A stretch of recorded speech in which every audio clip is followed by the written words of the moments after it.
Ha! I'm gonna have to fix that intro. G'day, hi, how are you? I'm Steve Hape. This is Woodworking Masterclass.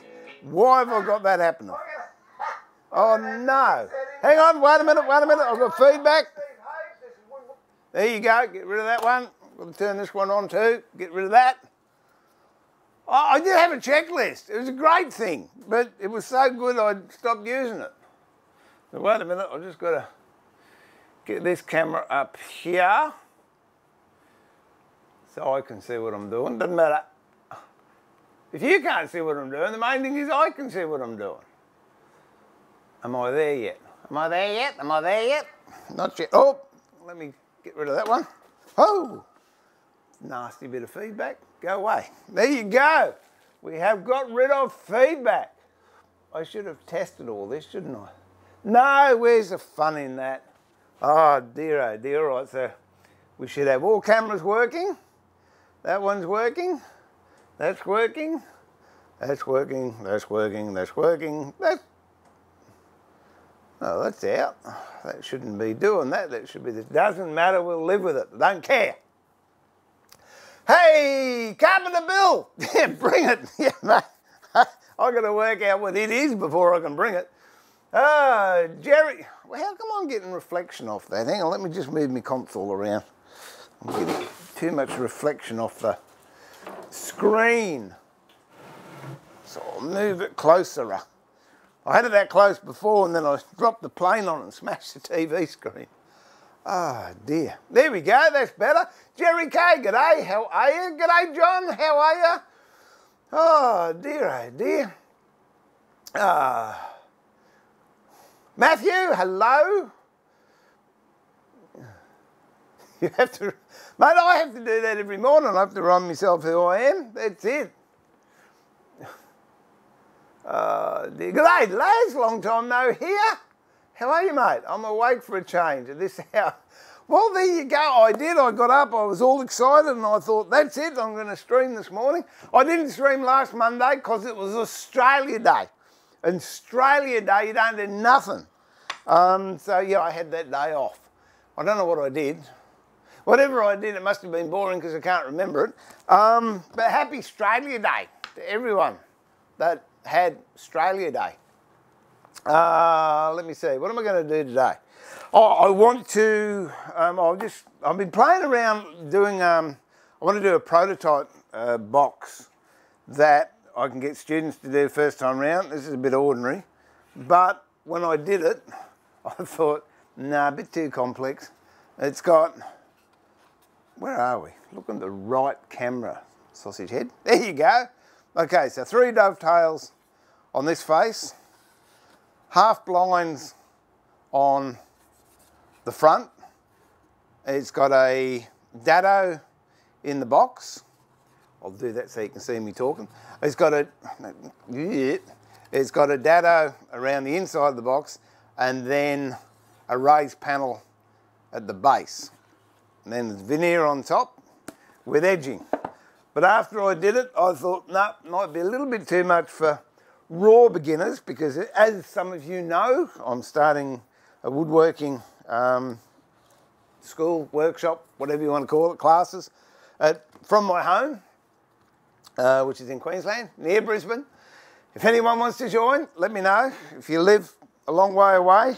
So, who was it the other day? Somebody sent me, I've got to straighten this up. Someone sent me an email and said, if it wasn't for the 8,000 kilometres between us, I would join. I said, just because you can't make it doesn't mean to say you can't pay me for it. But anyway, it's all good. What's going on here? My bench is out. There you go. That's much more better, huh? Yeah, there you go. So yeah, I've developed another one over copious amounts of coffee. I couldn't get to my favourite coffee shop yesterday. Oh, my little MX-5. Yeah, that's why I didn't go to the coffee shop. My MX-5, little sports car, it's in getting a complete respray. So I haven't got that for the next few weeks. So I've got to drive the truck around. The truck costs too much to drive. So I didn't go to the usual coffee shop. I went to Macca's and it was nice. I sat there and I doodled and I thought and pondered and came up with what I reckon is a really good basic box, but it gives you an introduction to a lot of tools and a lot of joints and techniques possibly you wouldn't do. Zero, or not zero, but minimal machine work. So I'm going to have a crack at that naked and also with veneer on it. Oh, do you know what? No, I'm not going to even say. I said the other day when I was driving my car around, I was driving with the roof down and I used the word TOPLESS. I'm not going to say it because they demonetarised me, but they reinstated but there's an auto bot apparently that picks up rude words and they assumed that's what it was. So possibly I shouldn't have said what I meant before, but what I meant was I'm going to do a ply box without any veneer. So it's going to be just a bare plywood. It's much... You've got to censor what you're saying even when you're not saying anything you shouldn't be saying. But anyway, there you go. So we'll have a crack at that. And I want to make myself a donkey's ear. As most of you know, this here is a shooting board. That edge there is for shooting square, which, oh, you can't see those shavings. That's beautiful, look at that. That's because you're on the wrong camera. I'll get used to this one of these days. There you go. Look, I'll do it again just so you can see the shavings coming out. Isn't that lovely? It's just beautiful. And that gives you a square edge.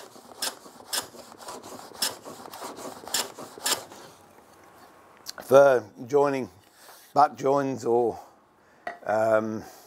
starts to a lap joint or something like that. And then this one here, this gives you a 45 for when you're putting box tops on, as I did there, but I cut this one too short, so it's a sparey. But a donkey's ear is when you've got, you want to do a box, or even like that.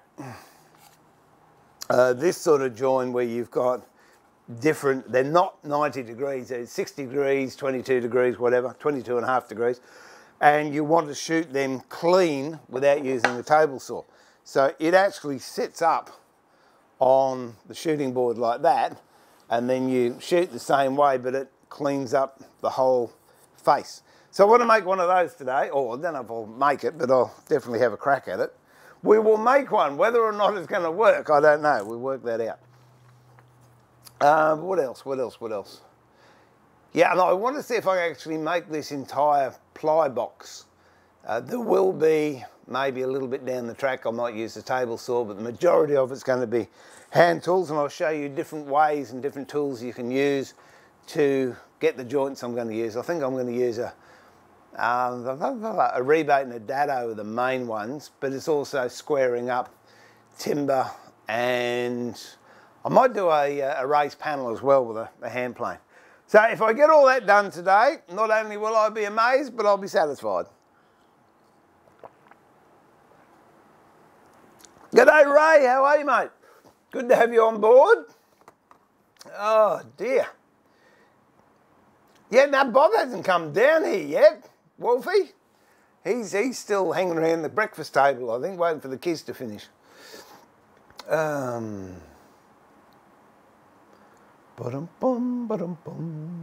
right, so what to do first? All right, first of all, I'm going to veneer up some strips. That will be the prototype box when it's finished. See how that fits on? It's just got a cleat, and I use, see if I can get this one. There you go. I use a bench dog. So the cleat there fits on the bench. The dog stops it from going forward, and there I go. I have got them to go straight across there, but quite frankly, I've found if I have it at an angle like that, it's much more comfortable for me to be shooting rather than straight up and down. Anyway, that's just a by the by. Let me see if I can get a little bit of tidiness happening here. There we go. And if you're enjoying the stream, please hit the subscribe button and notification button. And if you like, hit the join button.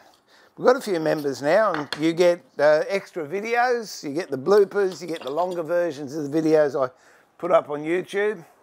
And what I'm thinking of doing is this one here. Don't hold me to it, but I mean, this is all new to me. Well, it's new to a lot of people, I think, and I'm still finding my way around.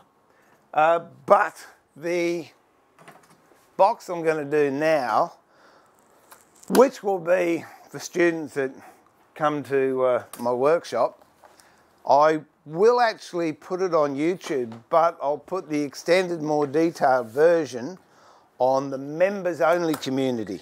So then you can follow along with that. So obviously it'll be on the stream. But what I've found is a lot of people won't sit there and go through, 3 hours of stream. Whereas if I can pick the bits out and then make videos out of those bits and put them up, people watch those. And then I'll have a link there that if they want the full video, if they join up as a member of the Woodworking Masterclass channel, I think it's $5 or $6 a month, they can then follow along and basically get the whole course as we go.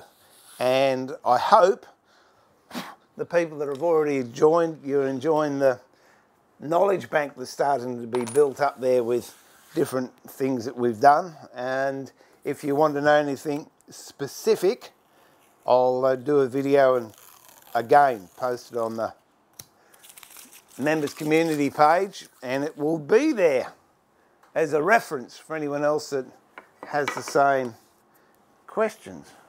I'm just getting there slowly.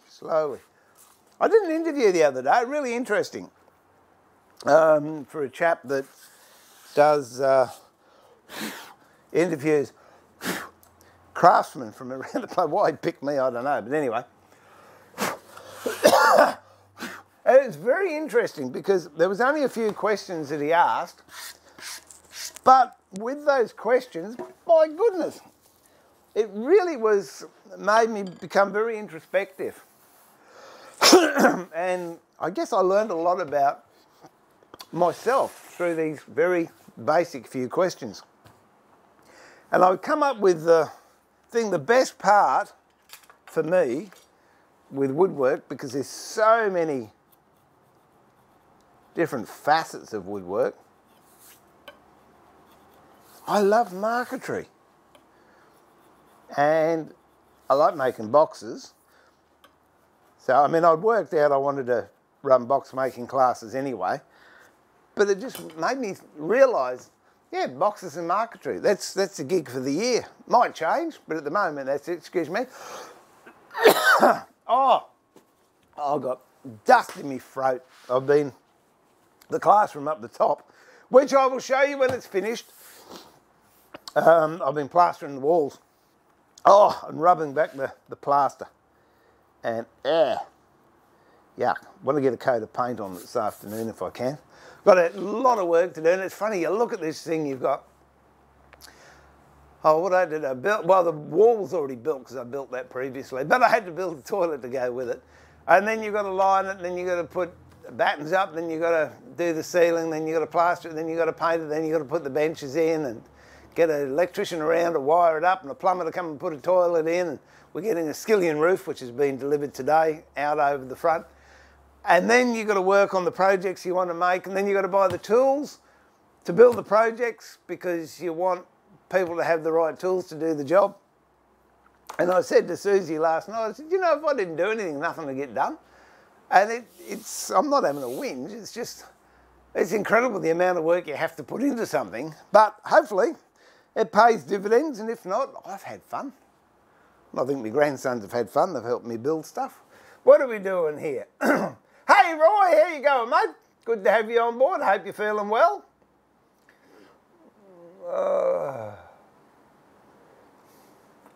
What is that plane called? Which one? That one I had before? That's a shooting plane. I mean, funny story. There you go. That's a Veritas shooting plane with a Stanley. I think it's a 51, and the shooting board's a 52. If I'm correct, If I'm not, I'm sure someone will let me know. So that's a shooting board, shooting plane.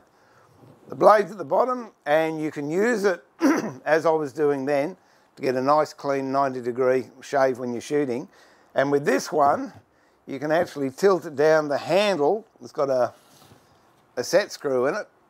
You can undo that, the handle will come up, and you can actually use it as a smoothing plane. A movable mouth, which is very nice. Lee Nelson has one similar. But well, what I was saying before is really funny. You just forget things. I don't know how many streams I've done or how many videos I've done, and I've had to shoot something, and straight away I'll get the number 7 or I'll get the number 6 on the shooting board and do it. And then yesterday I was looking around, I saw that and I thought, I've got a specialised shooting plane. Why do I go for the... You just forget what you've got. Hey, that's a good thing. I suppose it's a good thing if you forget what you've got because you've got a lot of things to remember.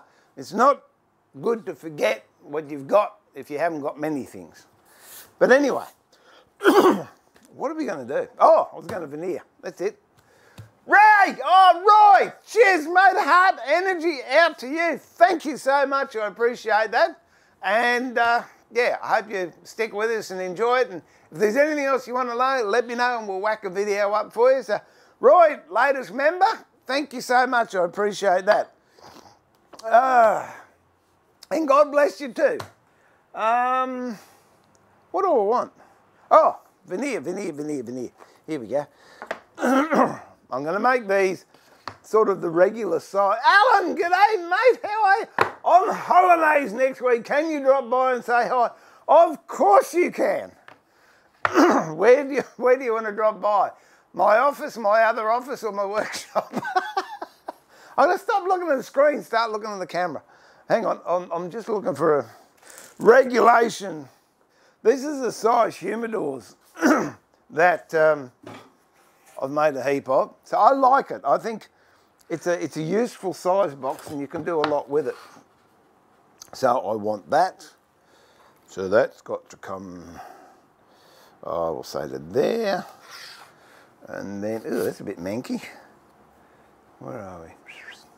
There you go, look at that. Yuck. Doesn't matter, it's all going to be covered up. So we'll put that there, then we'll have one of, oh, hang on. Then we'll have that there, which will go to there, which can go to there. Look at that, I can get, oh no, I can get 2. That's all right. I'll get, okie dokie. I'm just measuring out how much I need. Oh no, that'll do. How long's my... I found this morning. I quite like the colour of this one. Oh, I just went out to my timber shed and grabbed this Jarrah one. These ones are... Oh, this is darker. Much darker, but I think I'll use that one. I think. And how long are they? Look at that. Right, length, correct weight. All right. So what did I say I had? I can get that, be within a tick, and that, which means I need one end. No, don't like that idea. I'll go that, clonk that. All right. I'll do that one. And this one. Easy peasy. Okay.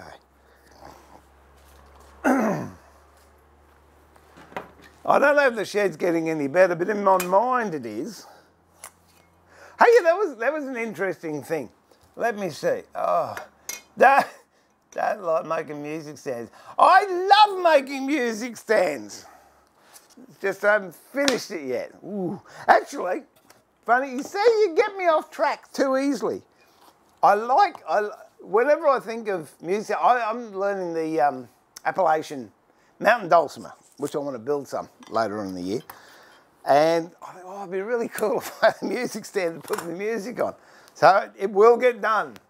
I don't know when, but it will. Rodrigo, greetings from Canada. Well, g'day from Queensland. How often do you have to adjust your shooting board? It's a constant hassle for me. Yeah, make it out of plywood, mate. If you make it out of plywood, you'll find that it won't move as much. I would imagine in Canada, with the heat and the cold and the wet or whatever humidity, it's going to expand and contract. If you make one out of plywood, I mean, this is ugly.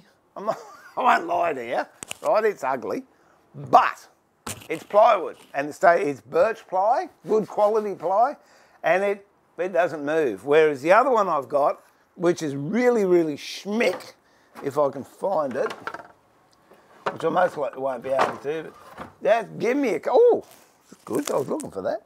I love it when I look around the shed and I find stuff I've forgotten I had.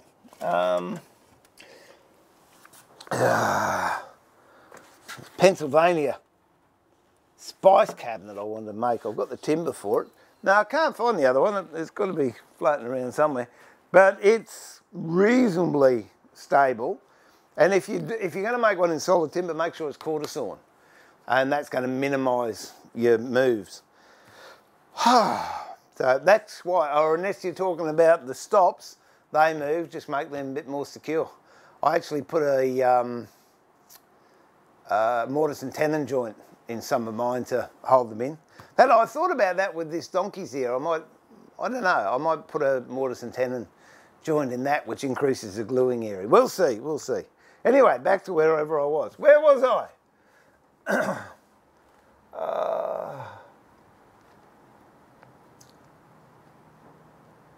If we join, yeah, I'll tell you what, you join, and if I get enough people, I'll finish the music stand. There you go. As soon as I hit 100 members, I'm stopping everything and I'm making the music stand. But I've got to have 100 members. And I might even get Theo in as a special. He can come in and give me curry while I do it.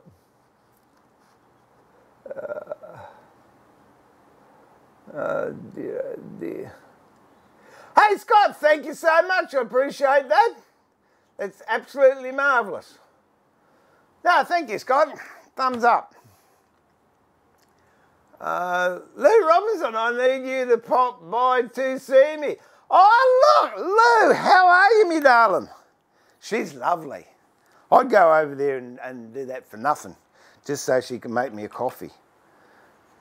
But I'm busy. Today I'm doing woodwork. Thank you, Lou. I shall do that, darling. I'll give you a ring when I finish. All righty? We've had a price increase too. Oh, but I'll tell you about that. Hey, TD, how are you? Nice to have you on board. Hepburn, lovely to have you back again. G'day, Ed. How are you? Actually, that's not a bad price. Bill, Carpenter Bill.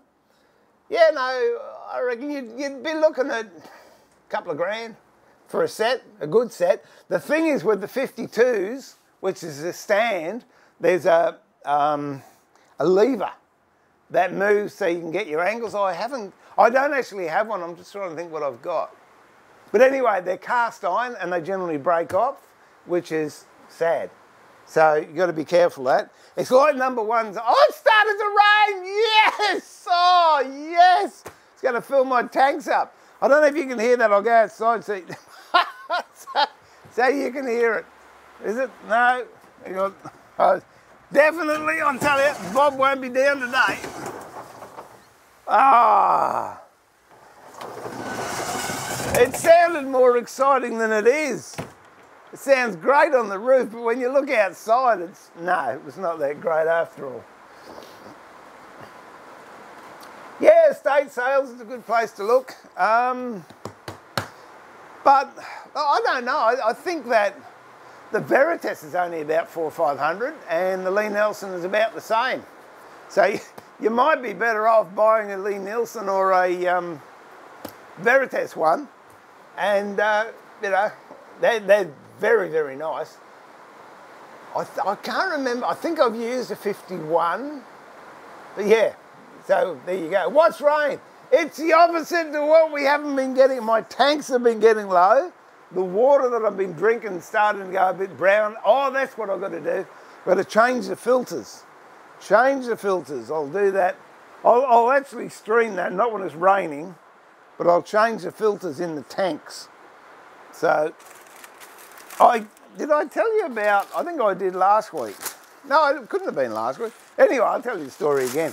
I was talking to one of the water carriers recently, and he was saying how people are unbelievable. You know, they just stirring me glue up here.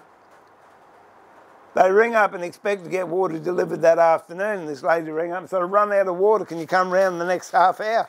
He said, "No." He said, "You'll have to wait 3 days." She said, "3 days? How come?" He said, "Well, a lot of other people need water too." "Oh, well, why can't you come now?" "Well, I've got to." "Well, how come you're seeing those people right away?" He said, "I'm not." He said, "I'm not seeing them for the next couple of days." She said, "Well, how do you know when you're running out of water?" He said, "Well, you check your tanks." And she goes, "Tanks? Tank? What do you mean tanks? What are tanks?" Poor lady. She'd moved out here and didn't know she was on tank water.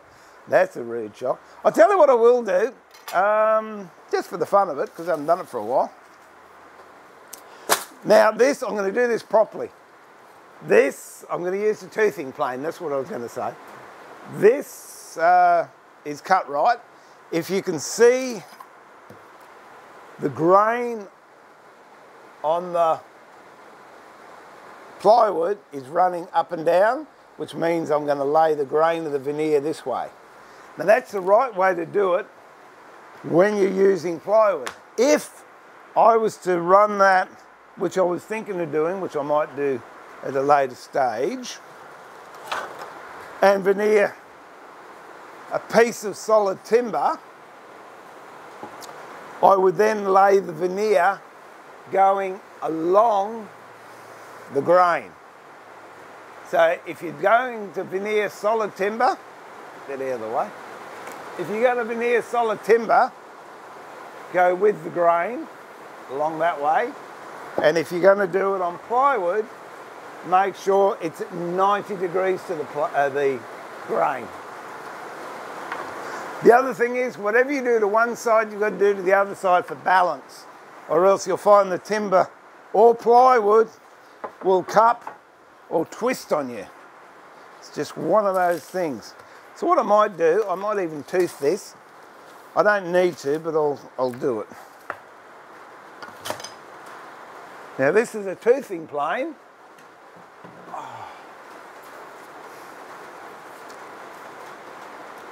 And if you look, I don't know if you can actually see the bottom. Let me blow some of that muck out.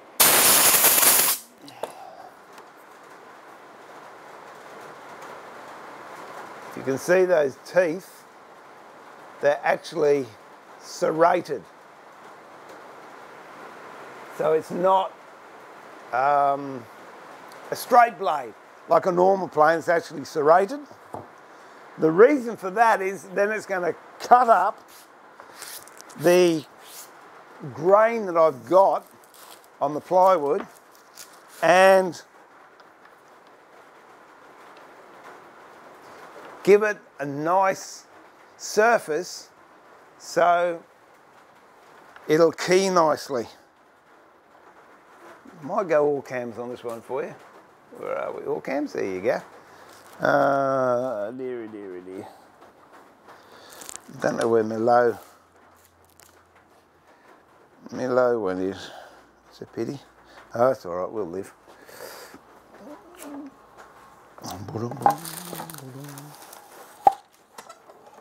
Use this as a bench dog, like that.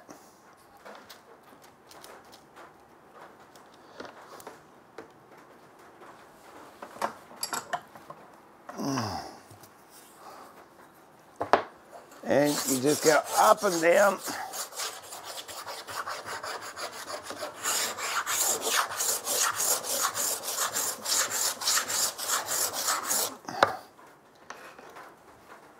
You can see that, but it's all cut up now. Got nice serrations on it. And what that does, especially with high glue, which is those of you that have been following me for a while knows my preferred glue, high glue dries and glues on two ways. First of all, it cools down. When it cools down, it shrinks. So that means if you've got two pieces of stuff together like that, you don't need a lot of clamping with high glue. Then as it dries, it shrinks, and then the moisture in the glue dissipates and pulls it in even tighter. So with those little serrations or styrations in there created by the toothing plane, it's going to pull down really, really tight, and it will never lift. But it's not something I would recommend you race out and buy. But if you're going to get serious and do a lot of veneering and you don't use a vacuum clamp, I would suggest looking at them. I've only ever seen one second-hand one come up on eBay, and there was a place in England on eBay that had the blades that you could fit into a Stanley number 4 or 5. But again, that was many years ago and I haven't seen them since.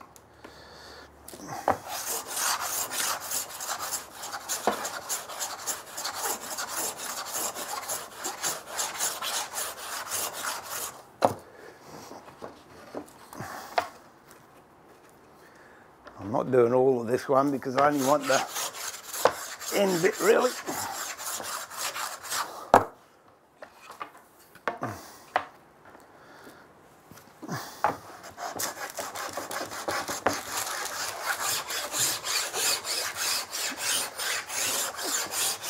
Okay. Haven't done that side. Better be thorough.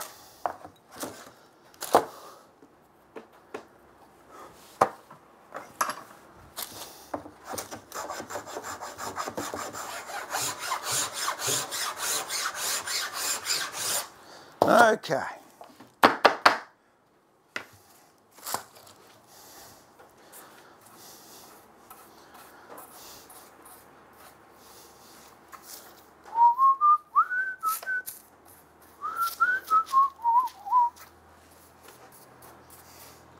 Oh, there you go. I haven't used this one for ages either.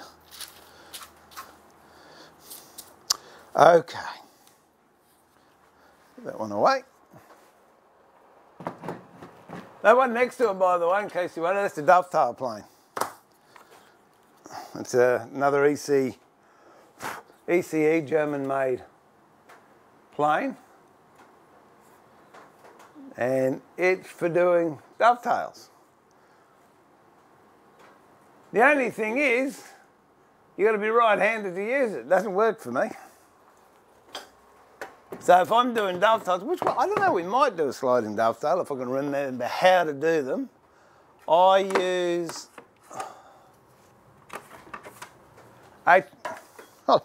dropped it. H&T Gordon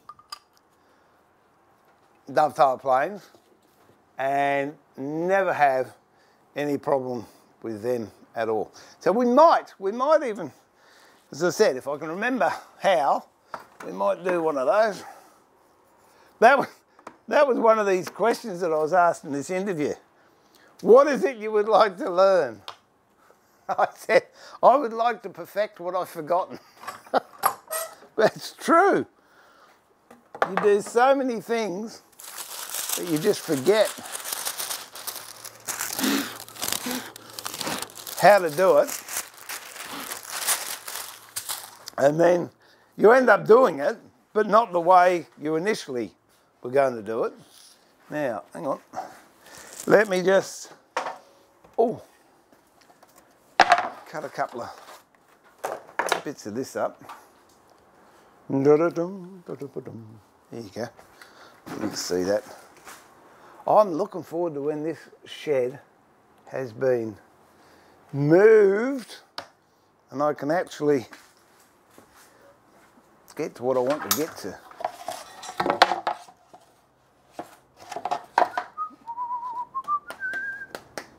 Look.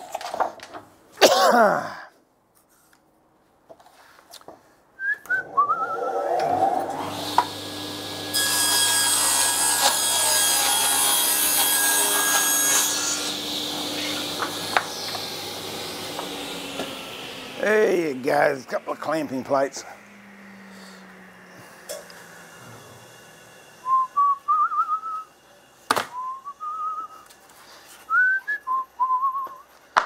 All right.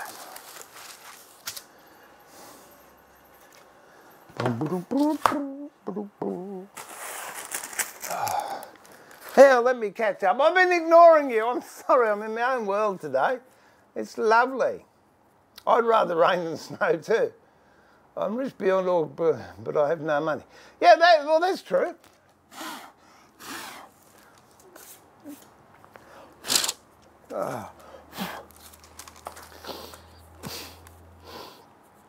See, I'm the same. I've got no money, but I've got a lot of tools. Do you use the Stanley #1 for boxes, small work, more collector purpose? I have had good results for small work with my ribbon. Oh, I used to use the #1 a lot.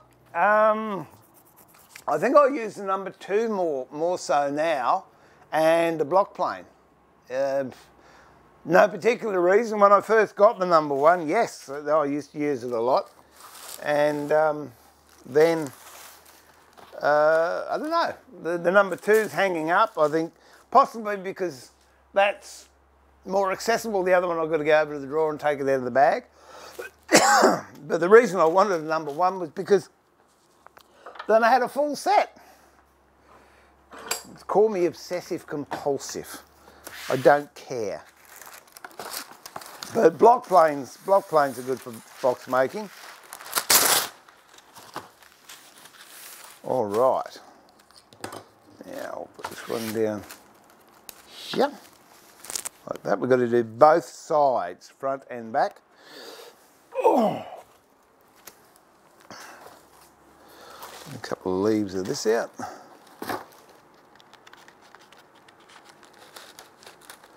Oh, I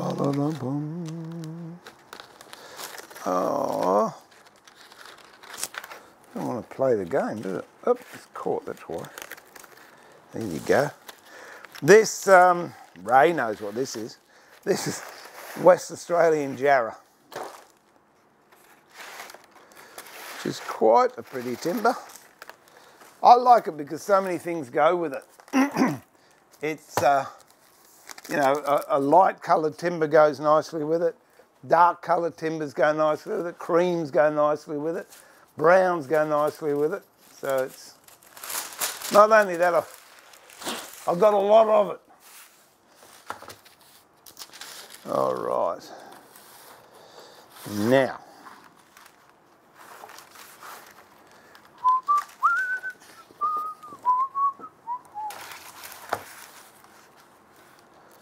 okay, we'll cut this, put that there. I've been using Robert Sorby chisels lately. Gee, I like them, especially for box mate. I love my Harold and Saxon chisels, but I just find for fine box making, just a little bit bulky, whereas those gilt edge Robert Sorbys are just the ticket, especially when you're doing small dovetails. All right, cut that. What I should do, which I didn't do, but I will do, as I've said many times before, when you're working with veneer, there's an upside and a downside. To find it, after a while you can feel, I know that's the downside there, but see how that far will bend there and it'll start to crack or move, whereas this way I can bend it a lot further. So that is the rough side. And in this you can actually feel it. It feels rough, that's smooth. So when it gets cut, the knife comes down this way and cuts it, and as it cuts it, that's how it folds, like that. So these fibres are broken, these fibres are intact. So you want those at the top because it's less grain filling to start with, and generally it's a cleaner cut. Now, can I get 2 out of that? If I can get 2 out of that, I'm going to be reasonably happy. I don't think so. Oh, it's all right, we can do it that way. That's what we'll do. When you're cutting veneer, just be patient and stroke it. There you go. Don't try and cut it in one cut because you're going to end up tearing the veneer.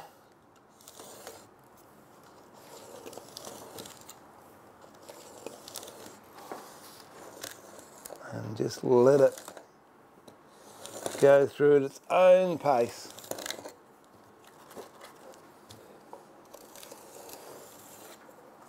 And no, not quite there. There we go. All right. So that one's going to be okay. I think that one, no, that should do. We'll get both of those. So what I didn't mention was when you find out which is the downside, which is this side, if you scribble pencil all the way down, in this case it doesn't matter because I'm using the whole lot, but when you've got offcuts, and I've got boxes, big boxes full of offcut veneer out there that I use when I'm running classes, and you pick up a little bit, it might be for a bird's wing or a bit of scenery or petal for a flower, and if it's got pencil on it, you know that part goes down.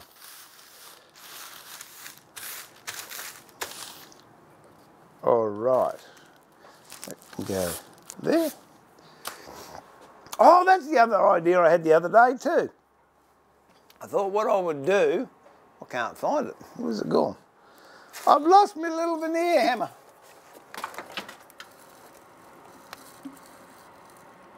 Oh, well, I found a square I've been looking for a long time. Oh dear, I'll grab that. Oh, where's my little veneer hammer? No, I don't know. It's gone, tatas.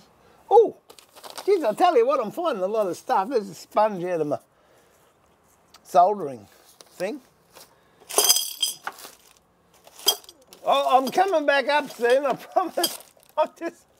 I'm just finding all this stuff. Oh, it doesn't matter. I'll use the big one. Whoop. Yeah, what I thought with my, I'm just going to clean this off. Yes, I know, sacrilege, but they're workshop chisels. I've got chips in them already. I'm going to start casting veneer hammers. It's all that aluminium that I smelted down. I've been looking for a project, and then the other day I just thought, hey, I'll start making veneer hammers and cast them. Whether or not they'll be in one piece or the head will be aluminium and the rest will be something else, I don't know.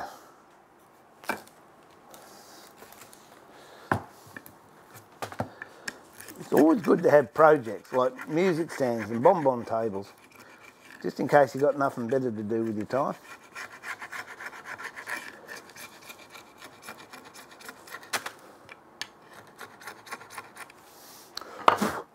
There you go. All right. Yeah, that's the sponge out of my soldering setup.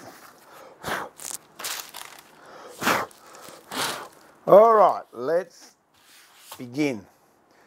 Let's first of all catch up on having a chat. Oh, Black V Loco, how you going? Haven't heard you from ages, David.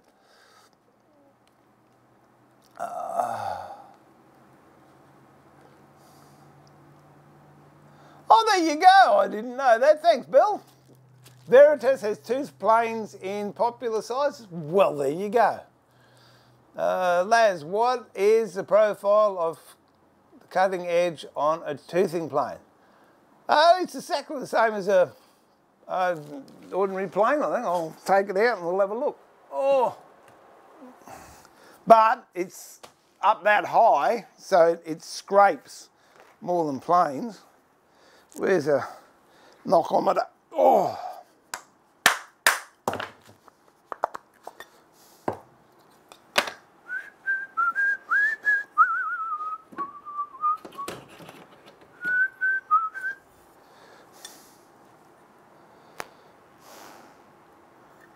So there you go, pretty close. I've got a thingamajiggle whatnotty over here somewhere. If I can find it.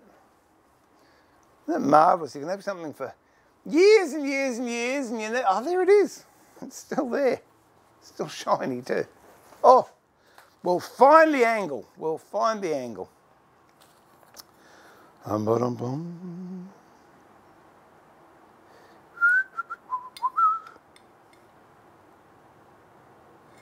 Gee whiz, that's down there.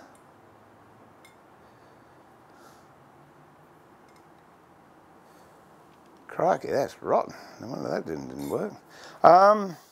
That's a rare thing. Look at that. They're rare. Harold Saxon plain blades. M2 steel. Lovely blade. Okay, here we go. Let's go 30 degrees, see what happens. 25, no, there you are, exactly the same. 25 degrees, same as a hand plane. But because the pitch of it is so high and it's bevel up, it gives you more of a scraping action. So I hope that helped you, lads. I hope that helped you. Now I'll just spend the next 6 months trying to, retune this. Oh dear. Oh, and that's the back of the blade. So that's all the flutes. So you just sharpen it as you would a normal blade. Give you a bit more of a close-up. Whoop, not that one, that one. Yeah, you sharpen it just as a normal blade. And that's all the flutes. So I think that'll outlast me. I'm pretty sure it will. Pretty heavy construction too. I bought this one from Germany.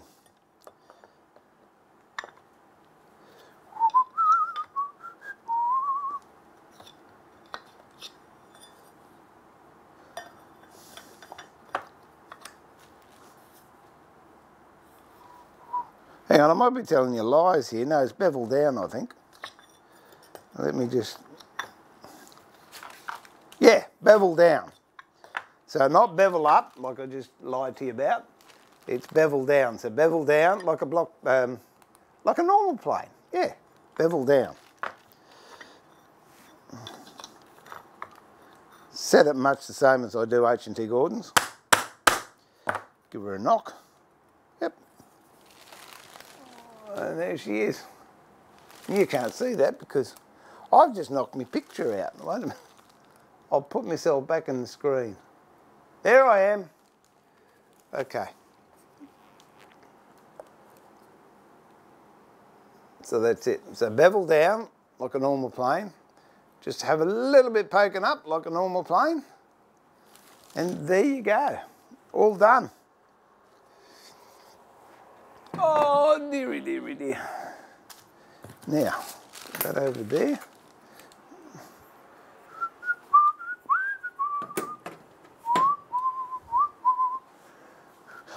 As I said the other day, I was in McDonald's and, hey Brad, how you going, mate? Yeah, it's like that here.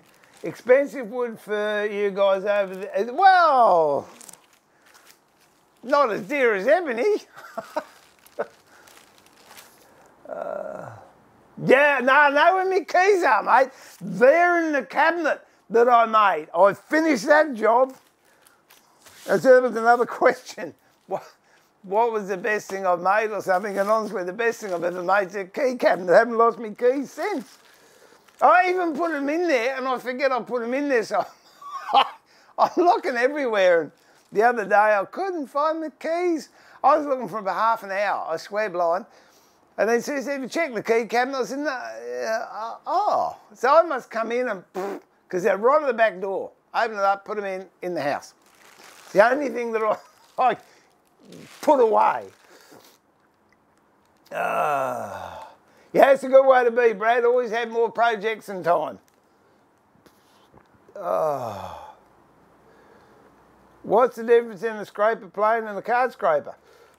Not much to do the same job. Scraper plane won't burn your fingers as much.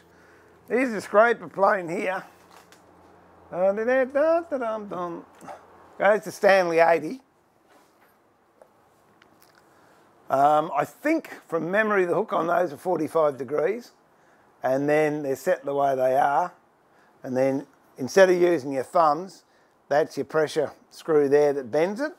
But if I'm doing any scraping, I would much prefer to use H&T Gordon. All I've got to do with that one is knock the blade out, turn it around so it's bevel up, put it in there, and boom, I've got a scraper.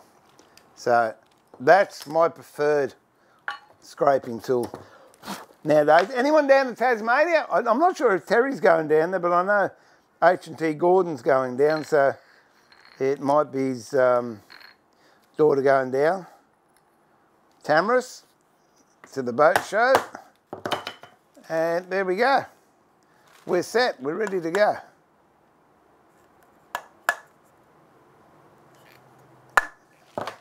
So they're versatile. You can use them as a normal plane or as a scraper. What am I doing? I'm talking too much. No, I'm not. I'm being polite. And a card scraper, I generally have my hook on a card scrape at about 12 degrees. A lot of people say 10, but no, 12 to 15 I like, because it's more aggressive. What do I want? Glue. I want glue. Give me some glue. Oh, go away. That compressor gives me the trots. There we go. All right. Pop this down on that. You can go to that. And we'll do some laying up of veneering. And we can go and do some joint cutting. Oh.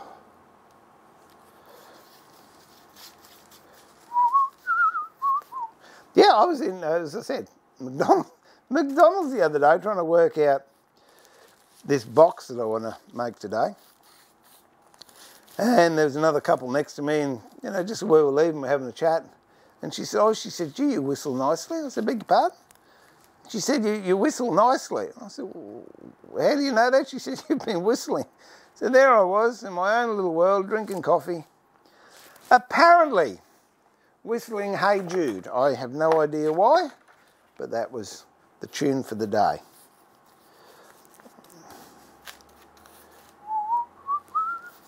This is hide glue. Those of you that don't know, I much prefer hide glue to PVAs. It doesn't creep. You don't need so much clamping pressure. It behaves itself.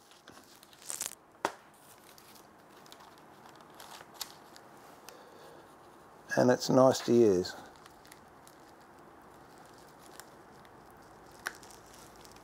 There we go. I would prefer a smaller veneer hammer, but this one will have to do. I've got a bit of a split there, so I'll just calm that down with a bit of sticky tape.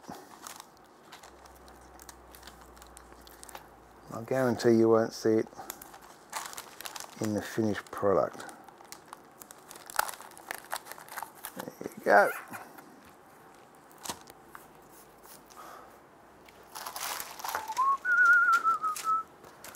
I'm not doing the other side. Sometimes you've seen me, I'll put glue on the other side of the veneer, but that's laying pretty flat, so I'm not going to worry about that too much today.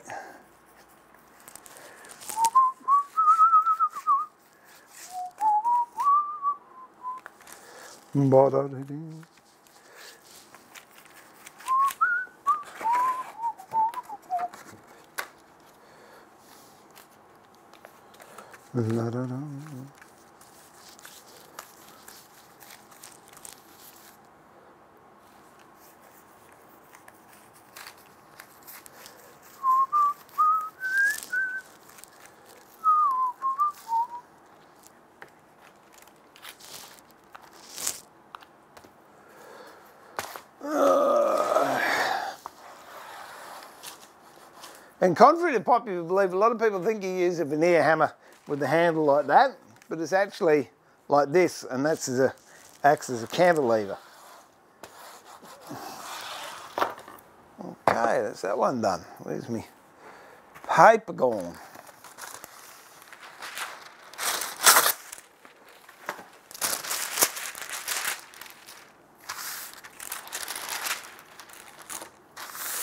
Lay that between there.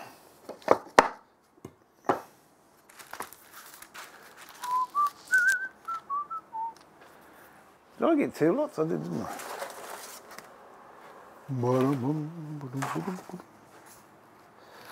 Oh dear.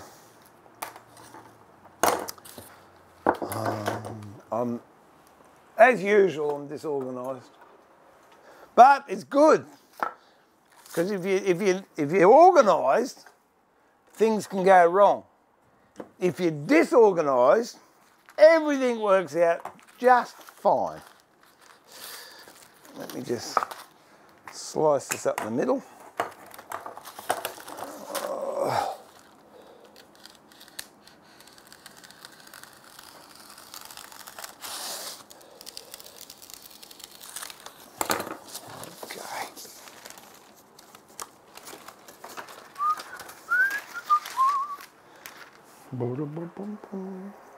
I just got to put that in because the glue's got to stay at a reasonable temperature.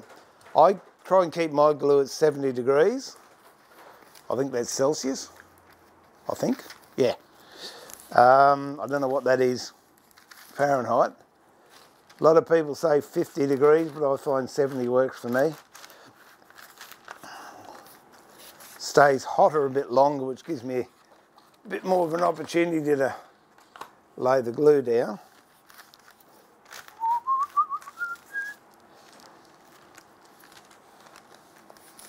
Dr. Crazy, g'day, hi from Germany, how you going?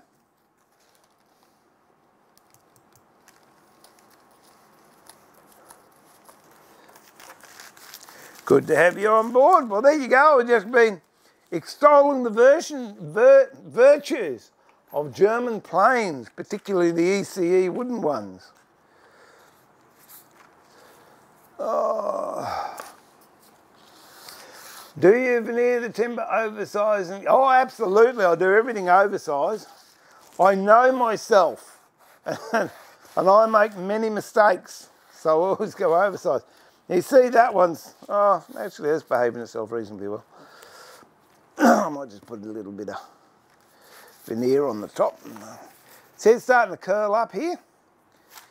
If I put a bit of glue on the top of that. Now this is great stuff. It acts as a filler as well. And calms the veneer down. So if you get veneer that, what I call inquisitive timber, you lay it down, you put it on the bench, you turn it around and looks at you. See how that's flattened out now and stays where it's meant to? It's all good. Where is a bit of rag? Oh, oh dear. I I know this bit of rag was there because when I came down here this morning and Bob came down, he was into it, chewing it and, oh, yuck. So I knew I had a bit of rag there. Okay. Now we'll do this one. I've decided I'm going to veneer both sides full length. I know I was going to do a short bit, but then I can pick which bits I like.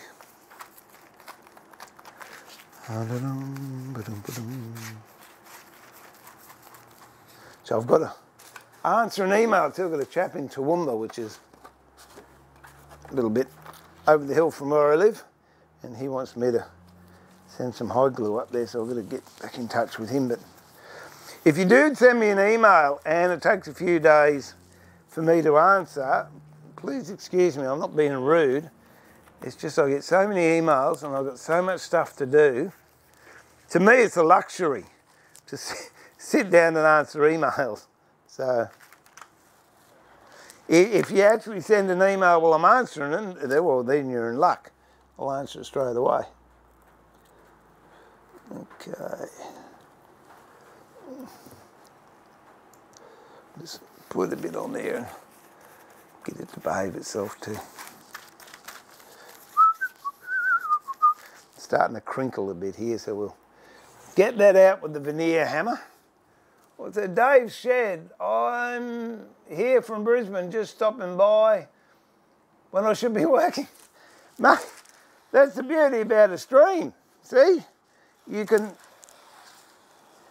be working and having a chat at the same time. I get far more work done when I stream. There we go. All done. Get a cold stain sharpen myself. Good thing. Which bevel do you have on your Stanley 40 scrub plane? I don't know. Wait a minute, I'll tell you. Mine's a Veritas. Yeah, you're just lucky. You're lucky. I tell you, I've got my thing here. What's that? 35. 35's the angle on the scrub plane. Crazy? Oh, don't worry about it. It's all right. I'll set it up again. There we go. And I have it so it knocks at least the 16th of an inch off.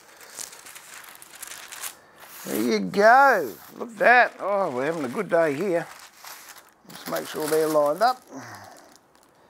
Pretty darn close, I think. Yeah, that'll do me that end. If they're not lined up, when you put the clamping pressure on them, you can get offset clamping, which means parts don't get clamped properly.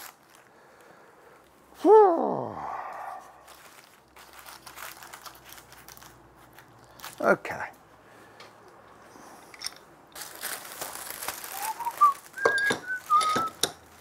Hey Thea, are you out there or are you working? I'm just asking, that's all. Might go for a coffee later.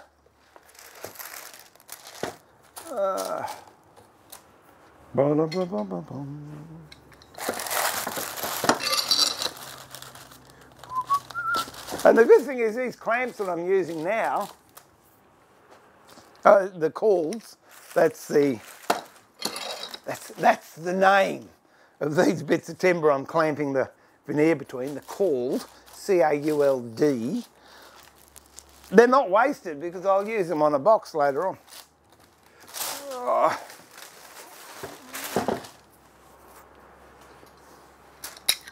In fact, what I did do with the school shed, or classroom, or whatever you want to call it, students' workshop, it's a nice way of saying it, I actually panelled one of the walls with birch ply. And then I looked at how much birch ply was up there and realised, no, I'm better off taking that off and I'll just put plaster sheet up there. Oh, okay, we'll leave that for a bit. That's all good. It can stay. No, if I put it there, I guarantee someone will walk in through the door and shin themselves. And I know who it'll be. And I won't be the most popular man in the world. Okay, that's done. Now let's have a go at making the box. Let me put this back. I'll still think of it. There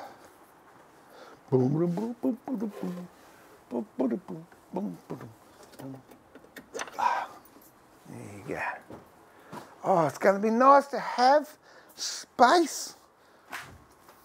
I'm working on it. Okay. Where are we up to?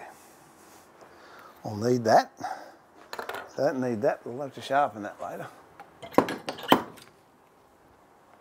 Oh, so pleased I found that. I hope I haven't knocked it out of square. Let me just check.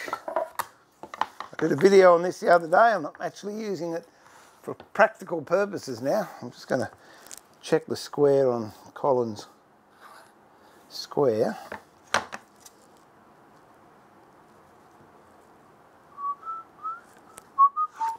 Oh, look at that. Perfecto. Nothing wrong with that at all. And as I've mentioned before, Collins, if it does get out of square, that's the little adjustments you can make. So there we go. All right.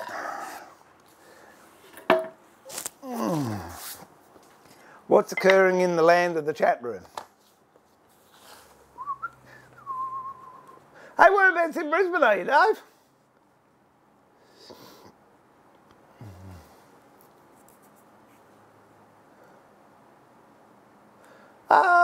Yeah, look, I've heard of that in colder climates. Crazy. They heat the timber, put hot cloths on it or whatever. Luckily in Australia, we don't have that problem. And it's pretty good. It's pretty good.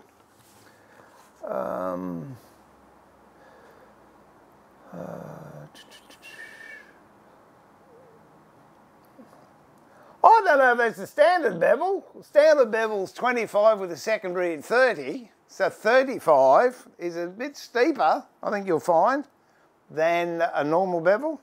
I grind all mine now on the Tornic. I just do mine at 30 degrees because, long story, but yeah, I don't do secondary bevels anymore. But for 30 years, I use secondary bevels. It's just I don't anymore. What's up with the other channel where you do have... Mate, it didn't take off. We really gave it a good shot, and unfortunately, it didn't take off. So that bench... I mean, the bedroom's still set up with the toolbox in it and the bench. But when all these benches go up to the students' classroom, I will bring that workbench down here, and the toolbox I think I'll have where I've got the fridge. Or I might put it in the front one. I don't know. But yeah, I was disappointed in that. I really thought that would have a much bigger interest of followers. But like everything else, maybe before my time, someone will come along and launch it again and make mega bucks. And I can say I was the first. Oh, okay. Now, let us remember where we put the rest of that stuff. Oh, over here. Things aren't that bad, I can remember. Okay, so what I want to do is see if what do we got? 10:30. Yeah, I'll just see if I can make this entire box, this stream, and I want to do a donkey's ear. So if I don't do the donkey's ear, I might stream again tomorrow, because I think I'm home all day tomorrow. Okay, where that other box goes, just so I can get measurements. It really doesn't matter. It's just I particularly like that proportion. Anyone see where I put it? There it is, I got it. It's all right, stop looking. Okay, so that's that. So we'll cut that one a little bit FAT. I'll cut 2 of those. And I'll have, that's there, that's there. I'll cut that. I'm talking to myself at the moment because I'm really not quite sure what I'm doing, which isn't unusual for me. Here we go.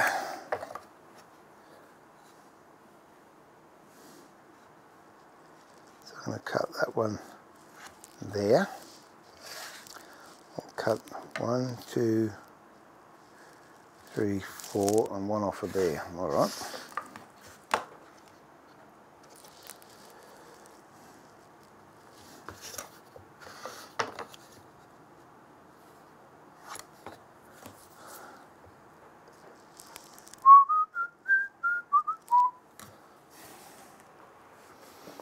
This is so much fun when you've got to pretend you know what you're doing and you haven't got a clue.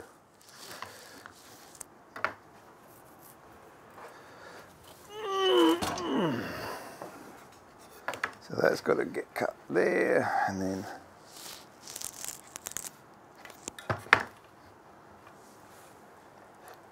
that one go there.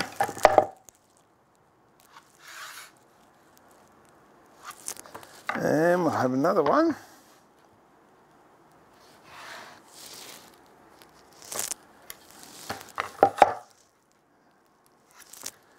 Down here.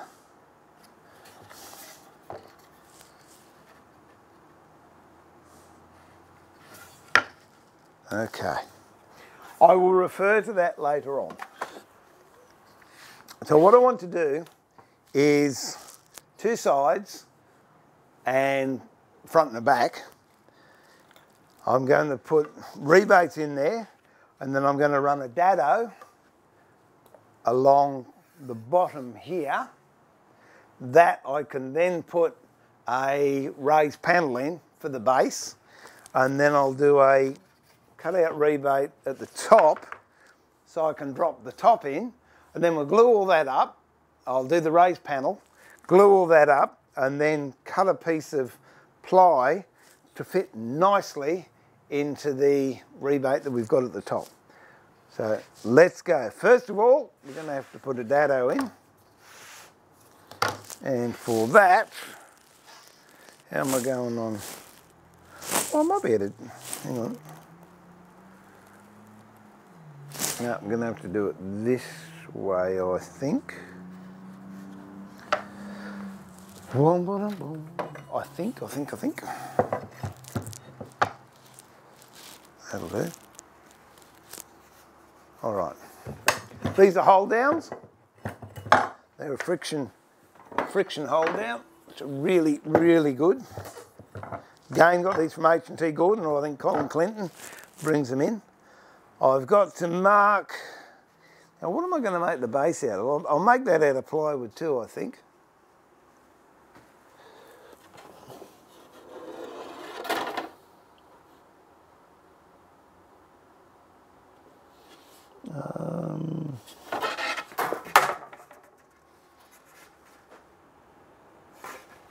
Bear with me. On a 1/4 inch, 6 mil. Oh. You know what? Here I am working away and I haven't pressed record on these stupid things. Oh dear, oh dear. I really got to go back to using my checklist. Anyway, doesn't matter because I can manipulate this stream one.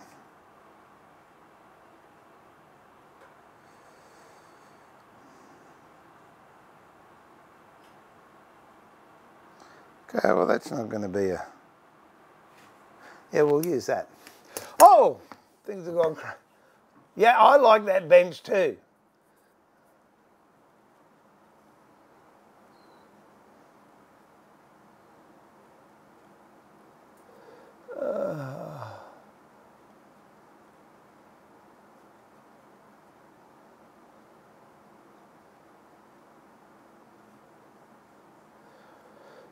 Yeah, it could be, Dave. I don't know. It just didn't take off, which I wouldn't say greatly saddened, but I was surprised.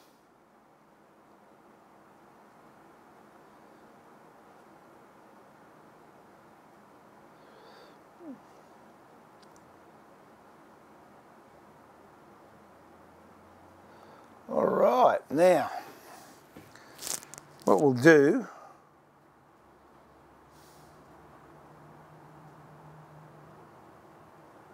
okay, we'll leave that for a bit, but I can do that a little bit later on. So that's going to be hand sawing.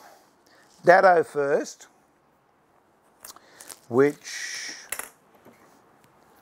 I want, how big's that? It doesn't matter, does it?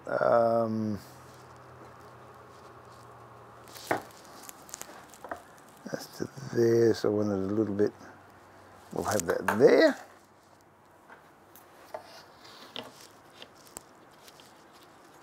I'll put a 1/4 inch dado in this. That will then receive the base of the box.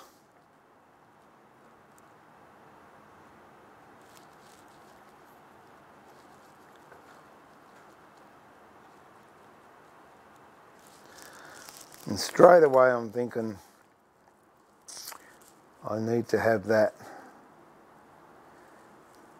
wider, that plywood.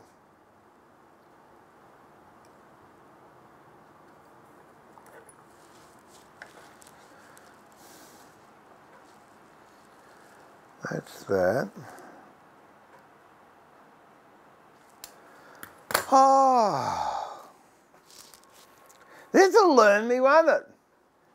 Coming on and doing a live stream and not knowing what I'm doing, but it's all fun. It's a learning experience. That's my, whoops, it's whacked me GoPro. That's my story and I'm sticking to it. Okay, we go there. Oh no, that's all right. That's all right. Scrub that last comment, everything is good. Okay, so what I'm going to do is scribe a line down there, scribe a line down there, and I'm going to run a dado between those two. Just double check. That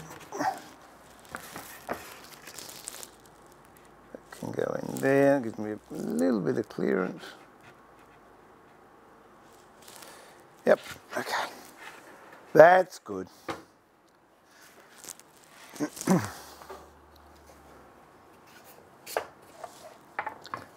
I'll hold these down.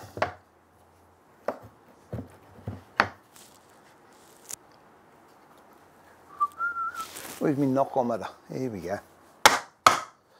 That's not going anywhere. And for this, I'm going to use H&T Gordon planes. This is called a snipe bill, and it's going to give me a good registration, hopefully.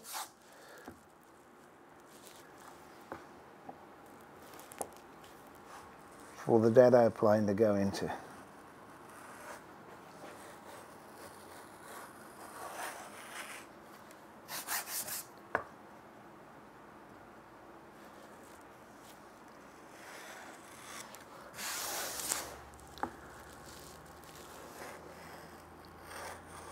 If you don't have one of these, you can use a chisel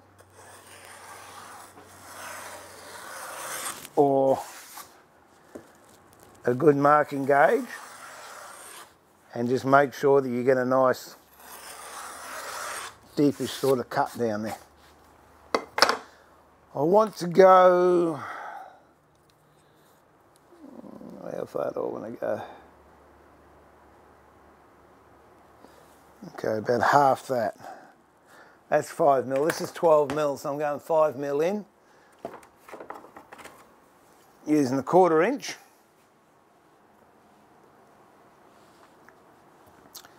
Which is this one here. Don't need the glue for the moment, so that's all right. Okay, that's 6mm, 1/4 inch. Actually, yes I do, so I'll leave that on.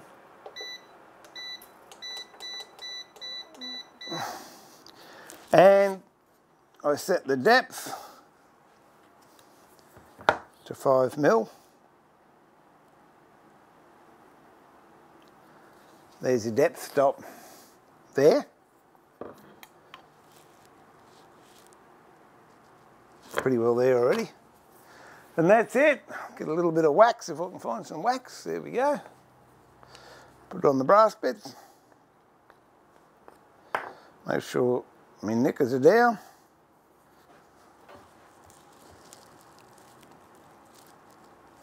I'll start off on the edge in that line and gradually bring the plane to the upright position. And now the knicker should be cutting both sides at once. We get that nice, clean, crisp dado. Once you've done a couple, then it just about guides itself. In fact, I don't know if you saw that big curly coming out. Whoops.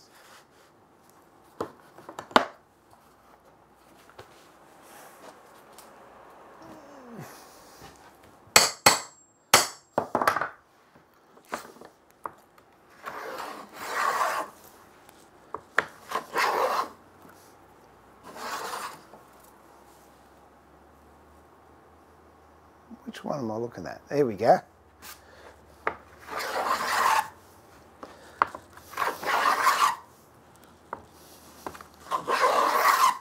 This is a brand new process. I'm trying. So I'm on the cutting edge of new things. For those that have just joined, what I'm making is a box that's going to be the prototype of the student boxes students are going to be making if they come to one of my box making classes.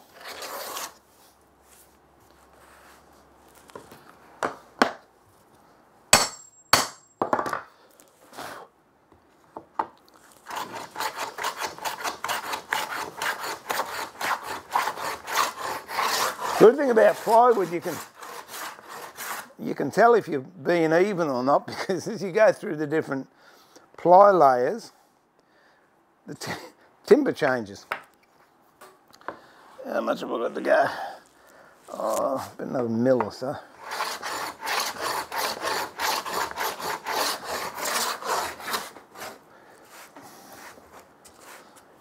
These can get in there.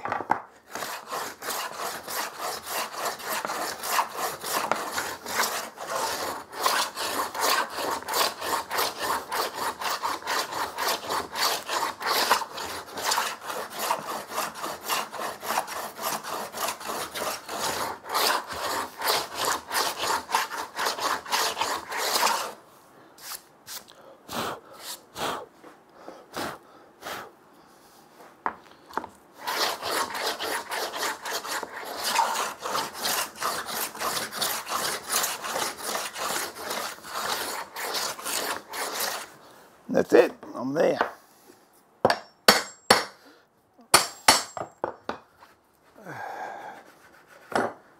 If you look at that, you can see that the plywood colour is the same all the way down, so I know I'm at the right depth. Whoops, do it to the other one. And you can do these as individual bits, but believe me, it's much easier if you can just get all the same planing done out of the way. But that didn't hurt your eardrums. And then you can carve it up and away we go. It might be a new process, I don't know. Perhaps I'll start a trend.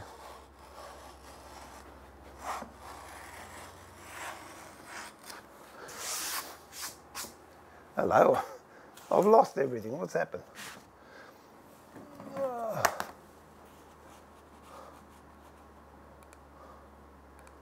There you go.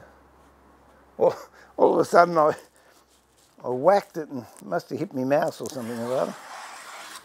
Okay.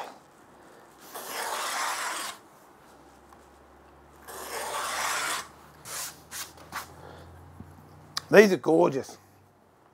Snipe bills. They come in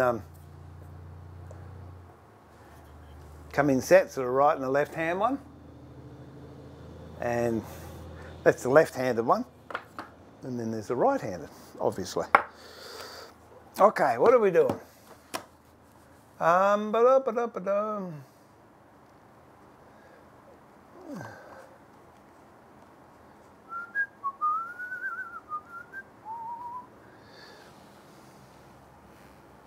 Let's make the dado first, that's it. No, I'm not using a Stanley 50 or a 45 or a 55.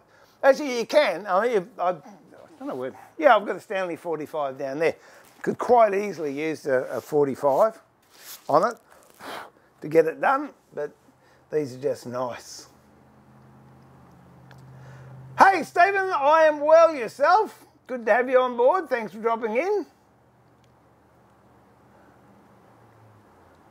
Yeah, actually I did mention to someone before, if you're going to make a shooting board, I think it was, I'll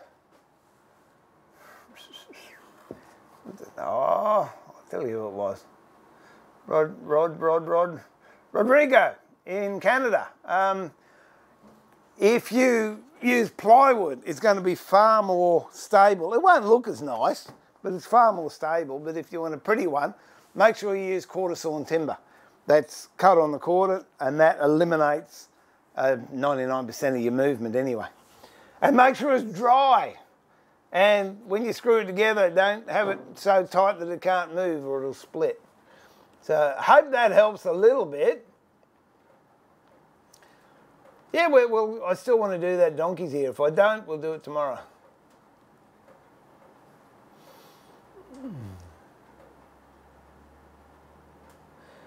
Right, should be easy. You need 3 boards of ply, a good friend and a week's away. That sounds good to me. Well, that's the most important thing, Stephen. Hang in there for a bit, but then go and pick your wife up.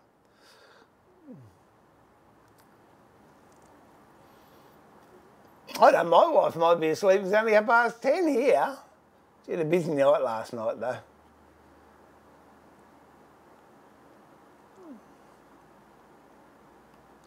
Hey, Chris, how are you? Lovely to have you on board. Thanks for dropping in. All right, let's get this other dado done. I'd get the 45 out, but it's going to take too long to set up, or else I would.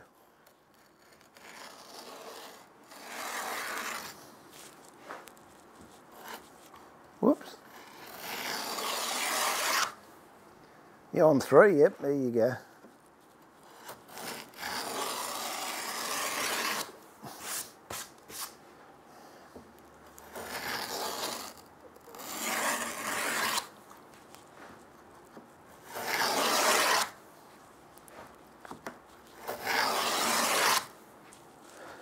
Okay, let's see if we can straighten this puppy right up. And we're into it.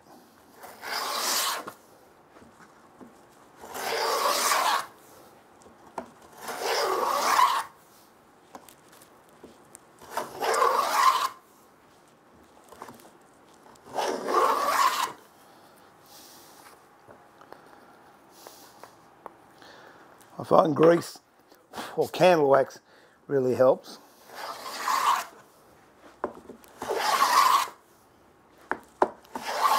You'll find plywood sometimes is a little harder on your plane because you've got the glue, which isn't the best friend of a sharp edge.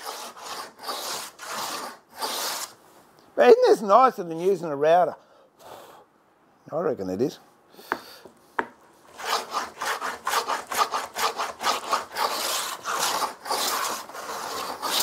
And those of you that know my history with routers, if not, I'm sure Ray will tell you.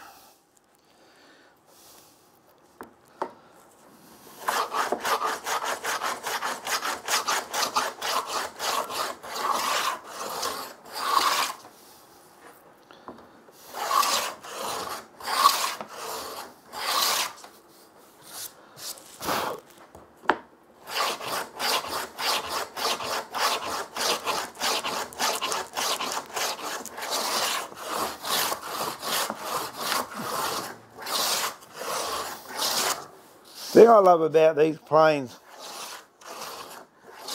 as opposed to a router, if your router bit's brand new, yeah, great. If not, you don't get that really clean, crisp edge that you get off of a nice sharp dado plane. All right, so that's taken care of those ones. Now we've got to cut them to length. In order to do that, and they're a little bit oversized, which is fine. We'll still need those. I'll put them down there for the moment. Get a knife.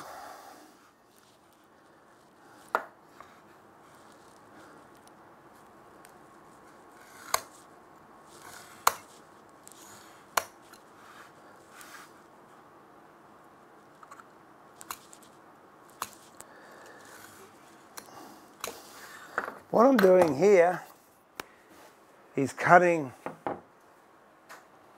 some lap joints so I can, where did I put that blessed thing this time? So I can overlap the end grain on the box, which you will see why later on. These have to be a little bit more accurate.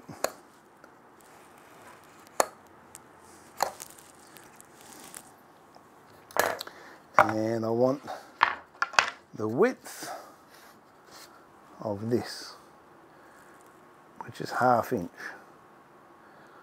So if we run a 1/2 inch through there, I think that should just about do us nicely.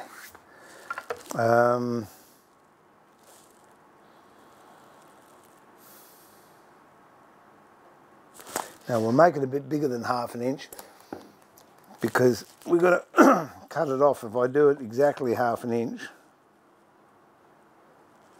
there you go, we'll run to there.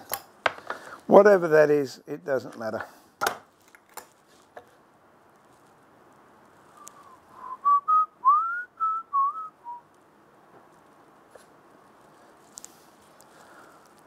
We'll run it right up to that, I think.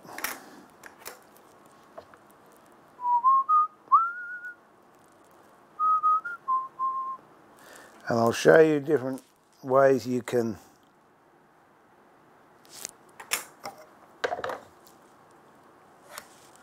remove the waste out of these.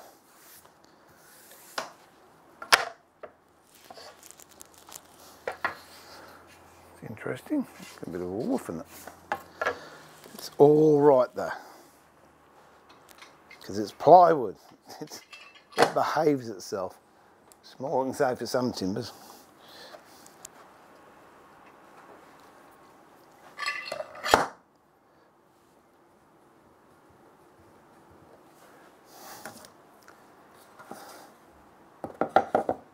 Now these are the ends of the box I'm doing at the moment.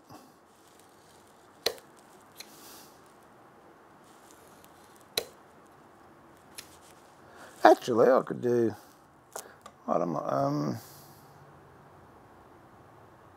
no, I'll do them later.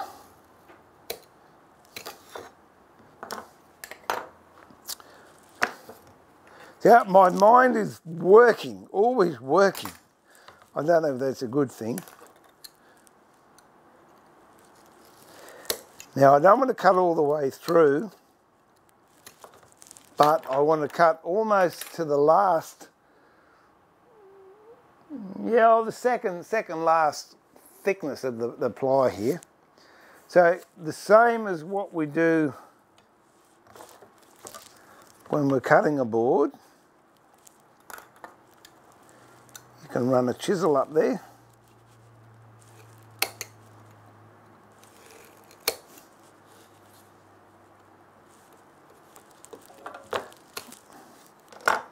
If you wish. This is a Robert Sorby paring chisel.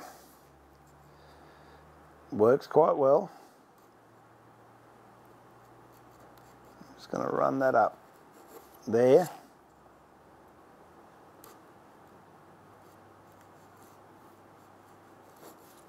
And on the other side.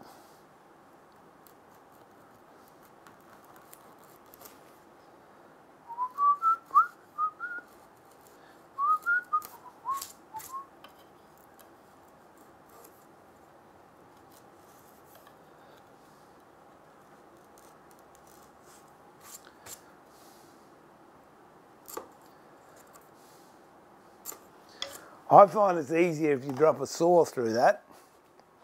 It doesn't matter what sort of saw. I'll use this one at the moment. But you just want to go down as deep as you want to go.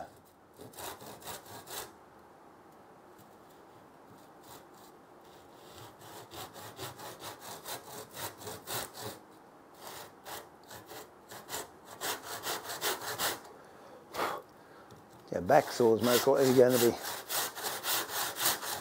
easier. And I want it to go down to the second last layer. So I'm there. Not there yet.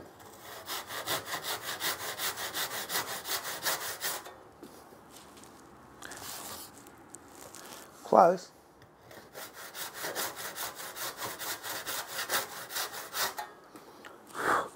Okay.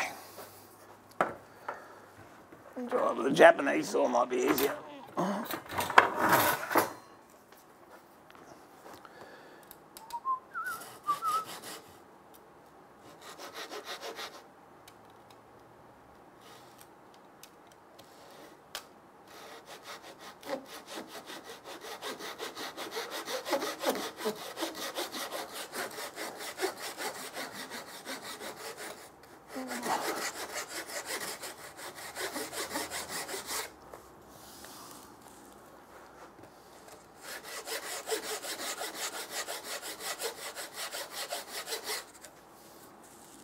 That's close enough.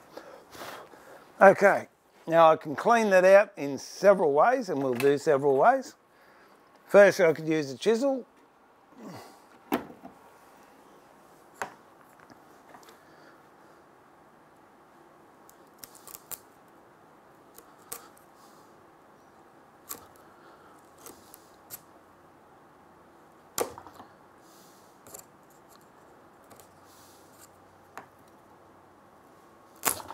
Pushing your weight behind it, but because you've got that saw cut there, it's not going to tear out anything you don't want torn out. And because it's laminated, by rights you shouldn't tear out anything from the layer below.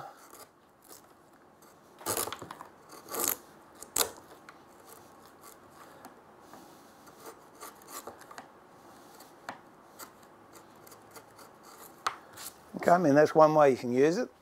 The other one is a hand router.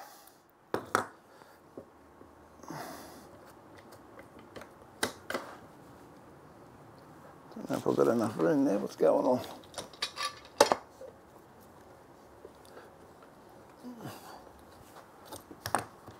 Just set it to depth.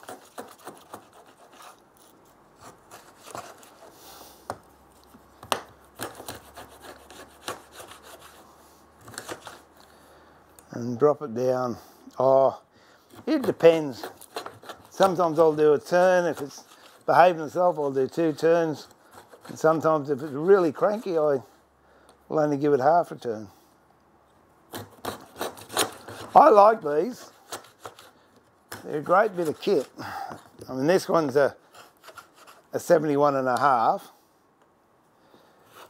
Not quite as common as the 71s. It doesn't have all the features of a 71. It hasn't got the arch up and supports and what have you. Here's a 71. The reason I use that one, it's got a bigger cutter in it. That's a 71.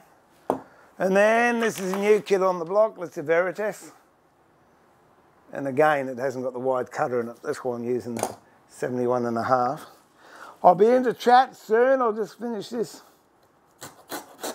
bit I'm doing here.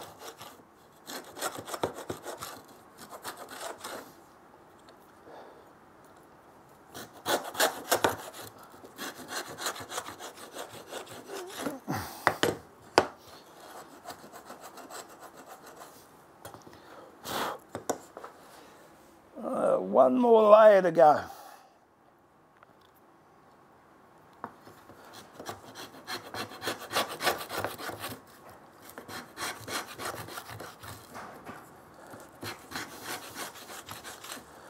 That sounds like the wife because Bob can't open doors. That's right. And what did I say? I moved that because I knew someone would be coming down. Are you dressed to go out or are you? No, I just come to tell you that the man was here with the roof. Oh, good. Well, tell him to stick it wherever he wants. He's going to in front of the shed. Yeah, you got enough. You going to say hello? Oh, Come and say hello. Cheese and Kisses has come down. Good to say good day to the old girl. hi everyone. There you go. Here they go. Now they erupt. See? Ray said, So it's hi, me. Sir, Dr. Crazy. Hi, Mrs. He gets his coffee now. Oh, yeah, that'll be the day. That'll be the day. Oh, dear, oh, dear. The only one that gets coffee or I get tea and Bickies. I don't make it for you. Every morning. Yeah. 2 Tim Tams. And sometimes if she's feeling super lazy, 2 cups of tea. Yeah. But I do cook dinner of a night time and feed him. Hello, is that Domino's? Yeah. Cheeky sausage. No, I had lovely roast pork last night. It was nice. It was. Yeah, Bob was disappointed because I ate It was, because we ate it. Because we ate it. He was tonguing for that. He was hanging in for it. So oh, that's good. Is there much there? Fair bit. Is it? I was surprised, actually. Yeah, Roy says hi too. Laz says hi. Where's the scones? Hey, there's a go. When are you going to make scones? I've got to make some this afternoon because my grandson... This afternoon? What about this morning? Oh, well, he's still doing schoolwork. He's got to practice so as we can do it at homeschool co-op on Wednesday. And because he's going to be one of the team leaders and I'm going to be the other one. You get a special T-shirt and everything? Yeah, I've got a sign that says Mrs. Mrs. I did have one on my finger. You didn't know? Well, there you go. I don't wear mine. Hey, what was that movie we watched last night? What was that called? Oddball or something? Yeah, Oddball. Oddball. Great. Great Aussie movie. All about a penguin colony in Warrnambool. It's got Shane Jacobs in it. It was on, what did we watch it on? Stan. Stan, yeah. Yeah, so... Definitely worthwhile. The bloke that Shane plays reminds me of me. Yeah, it was good. Well, we've just had to do a English assessment, and we did it on when we went to the Sydney Aquarium, which was a couple of years ago, but we won't do that. And it was really exciting. It had to be something that the young bloke was excited about. What, not going out with Papa? That's not exciting enough? We got a sentence and a half to start off with, and now I've made it like at least a page. Oh, so you're going to pass. Probably. You'll get a good pass. Yep. All right, darling. Yeah, no, that's fine, wherever he wants to stick it. All right, Okay, catch you in a bit. Yeah. So there you go. It's all happening. If you're still there, Alan, the roof has arrived, the big 4 metre skillion roof to go in front of. Where's that thing? I'll use this. Oh, hang on, let me get back on. Oh dear, where are we? I'll go back,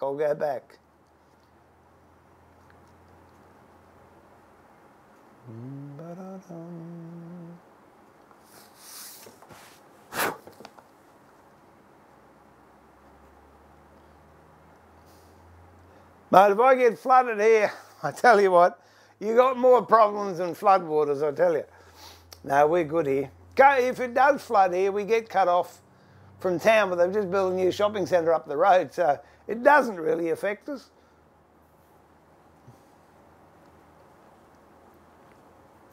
I'm not saying nothing, lads. I don't know why you got to change your clocks.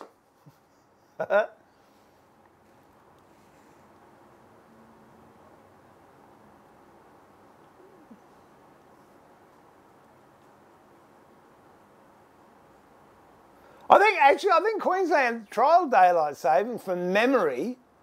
It was only for a year or something, right? No, I didn't like it.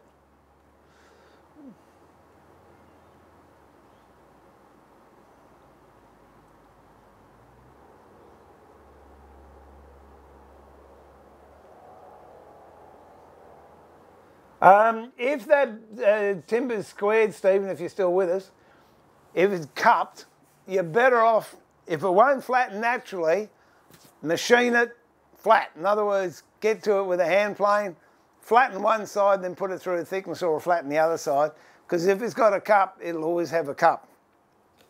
A lot of times though, if you just put moisture, wet rag or something, inside the cup, that'll flatten it out and that'll be good.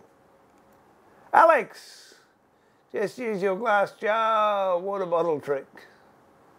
Oh, there you go. Awesome. Thumbs up, Alex. Thanks for that.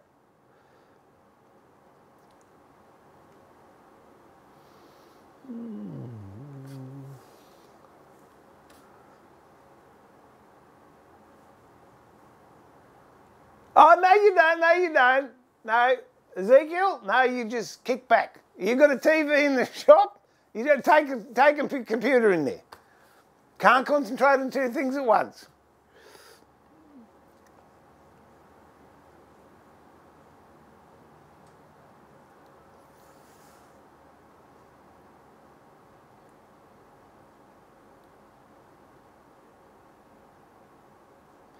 Hardenberg, yeah, construction ply, form ply we call that.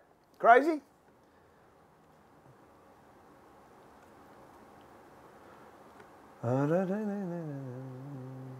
Yeah, look, I don't like MDF, Stephen. Can't stand the stuff. You reckon you got problems with real timber? You get MDF wet, throw it away, useless. I know people are swearing. I know a guy that did $1 million fit out in a Gold Coast apartment, $1 million worth of cabinets, and they're all on MDF. No, not the go. Soon as it gets wet, it'll double in size. You can't flatten it when it's wet and it's swollen. You can't get it back into shape. No, it doesn't bend, it just snaps. Yeah, it's a Stanley one, Stanley 71.5, that one.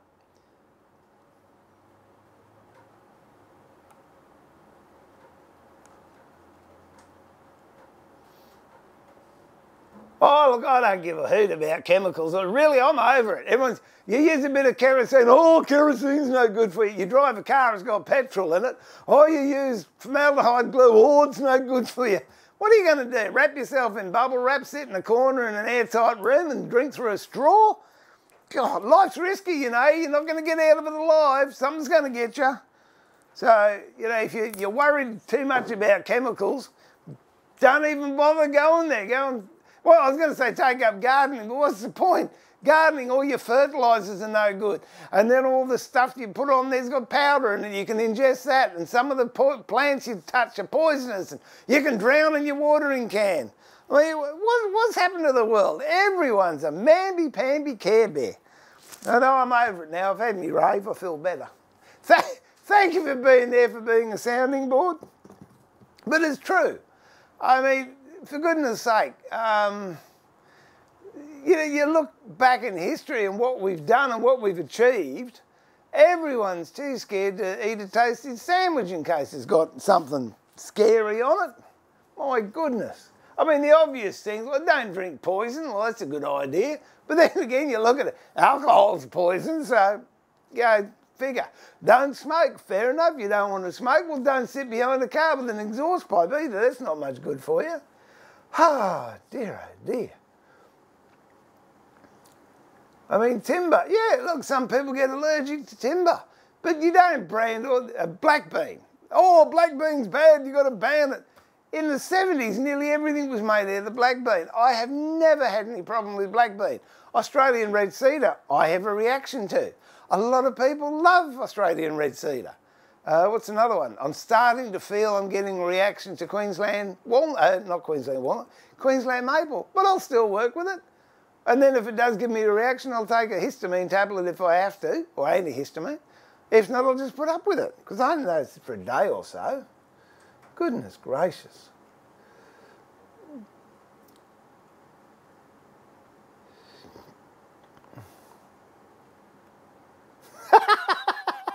Yeah, Ray, thumbs up, mate.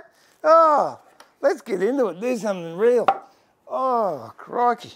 It was funny, I was in Bunnings the other day and I mangled my finger. Where is it? There you go.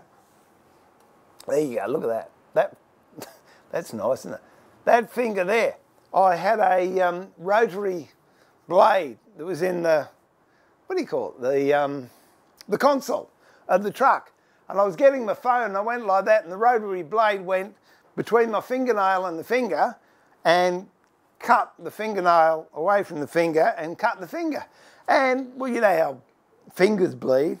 My goodness, I was waiting for the ambulance to. You should have seen them in Bunnings.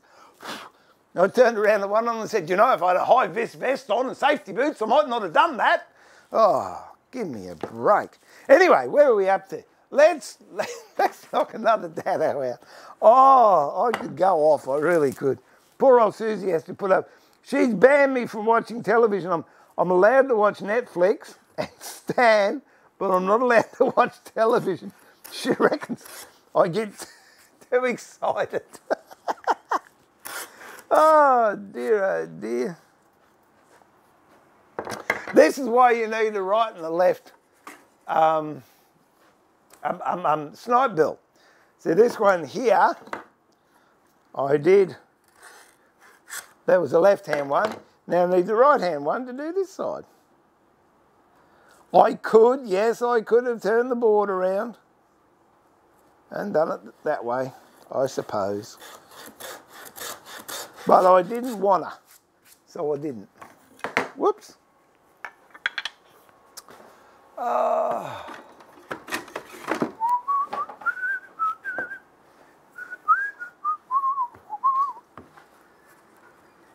Oh, actually, we'll use a, here we go.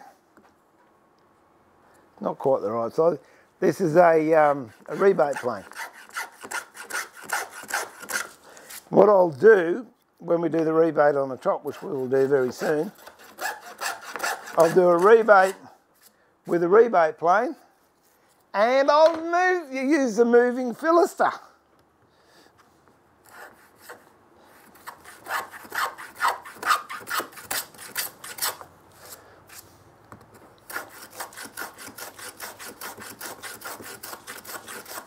Again, you could use the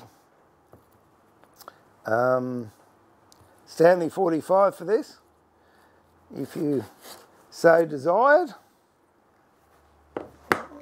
Actually, I'm just going to cut these down. Here's another one, we'll use this one.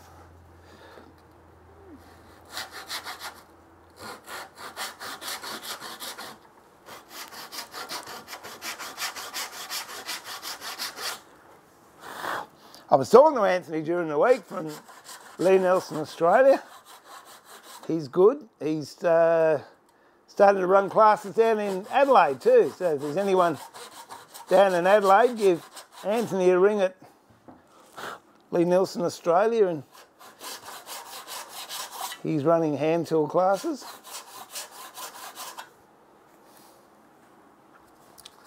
Oh.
was funny, you know. Oh, not funny, ha-ha, but interesting. As you know, Sue and I are bringing up her grandparents. Oh, bringing up her grandparents. No, they've been long gone. Bringing up her grandkids. And their dad said to me the other day that he was really concerned because his son won't listen to what he has to say. I said, you don't listen to what I have to say. He said, yeah, but that's different. Is it?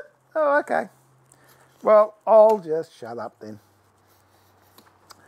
I think you do your best you can with your kids, and there comes a point where they're just on their own.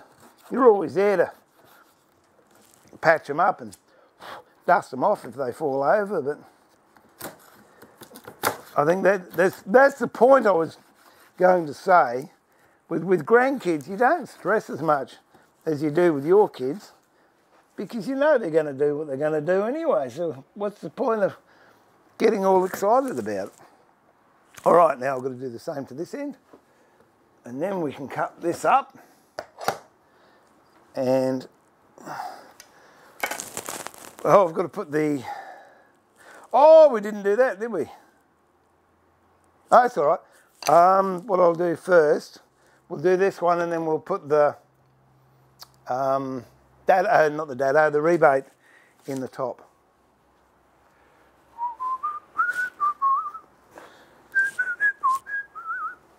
Where? There's nothing wrong with me.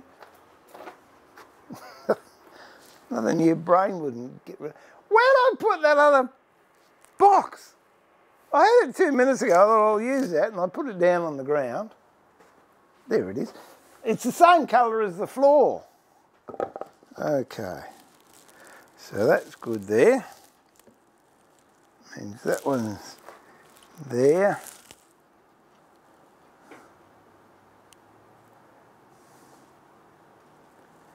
That can go. Oh, we'll broaden that one out. And then we'll put this one here. Okay, I'm going to put it there, just in front of the fridge.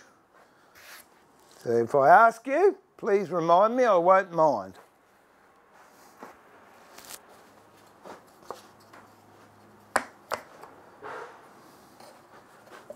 Well, I think that was the guy just dropping off.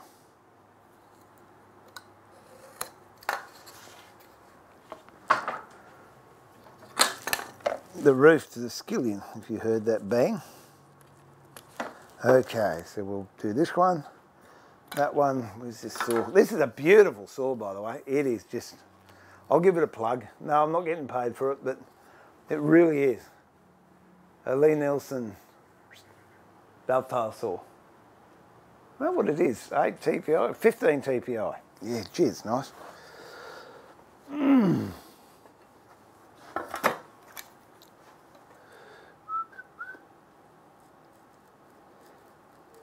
It's different using this paring chisel instead of my Howland Saxon one, but it's nice to have a change.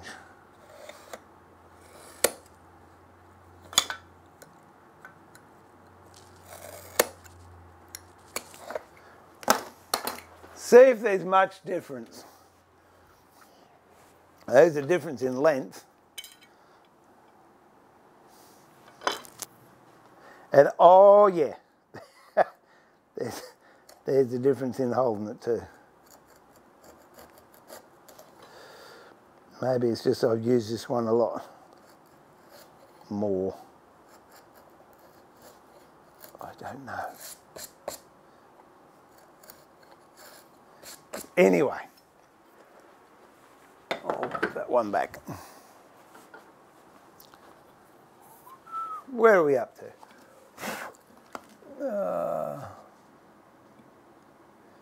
When is the best day? Tuesday. Okay, looking forward to a good chin wag. Yeah, next week, mate. Yeah, no, that seems fine. I don't think I've got anything much happening.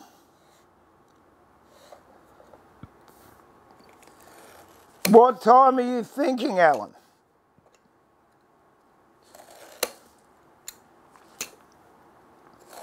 Around the 10ish o'clock mark? Or when?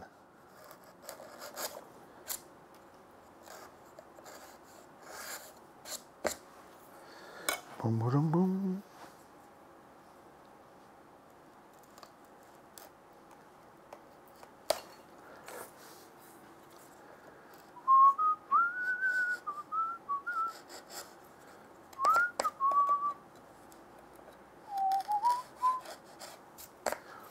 Yeah, what I might do is, as I said before, this, I don't know if it'll be this particular box build, but maybe the one that I did in Jarrah that we veneered, I might put that up as a course on the members community and would enjoy some feedback.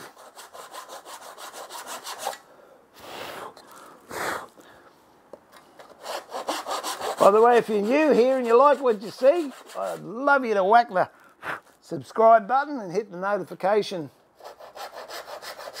button so you'll get to see when I'm streaming. And last week I nearly did it. The week before I was almost averaging a video a day. But towards the end of last week, it dropped off. I had other stuff to do. But it would be nice to have your company.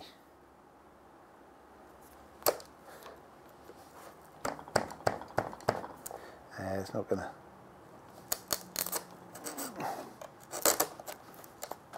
So nice to do stuff without machines. I think I've got the machines in the students' workshop down to a very small table saw.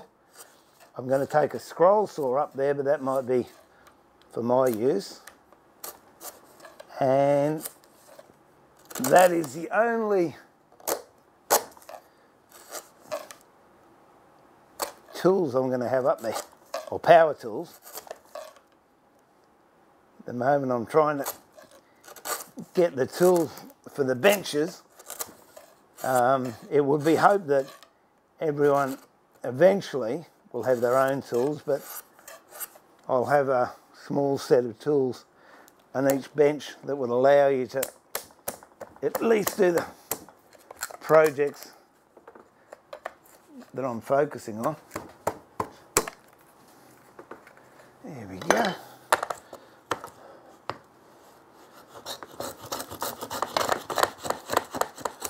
Oh, this is easy.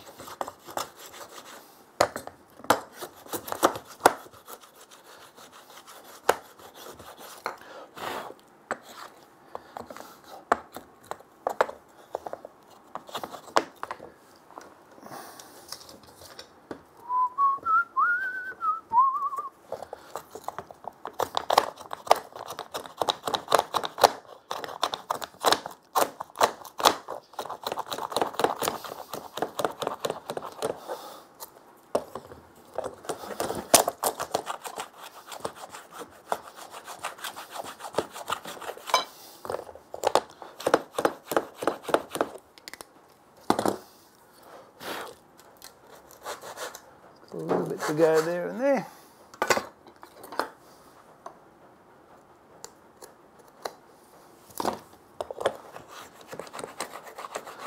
Okay.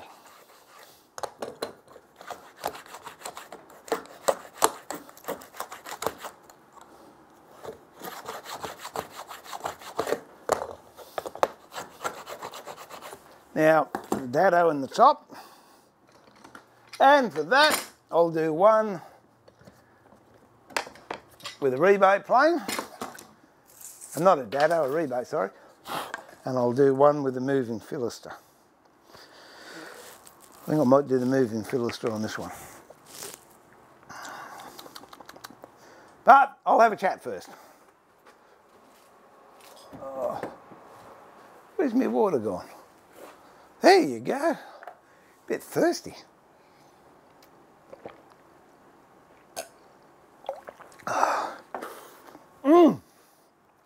So do I need that? Don't need that anymore. Don't need this anymore.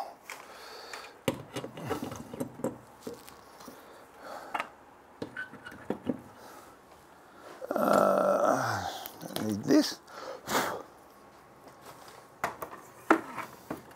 I'll need that again in a minute. Don't need that one.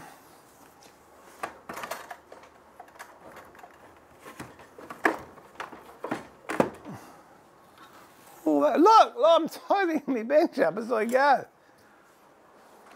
I don't think it's habit forming though. Should be all right. Oh.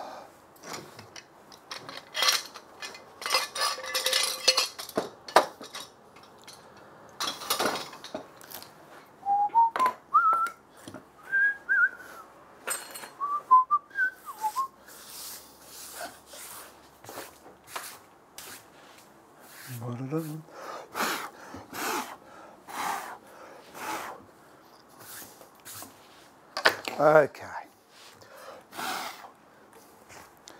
Oh, just cover your monitors for a bit.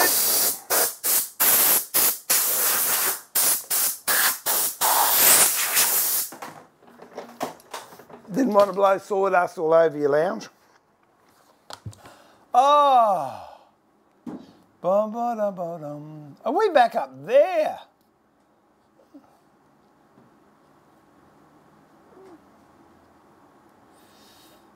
Primal Needs just got a 71 and sharpen the blades. I still haven't found a good system. Any ideas? Yeah, I'll show you in a bit if you're still here. If you're still here, Primal Needs, just say yes, and when I get down the bottom of the chat, I'll show you how I sharpen mine. Oh dear.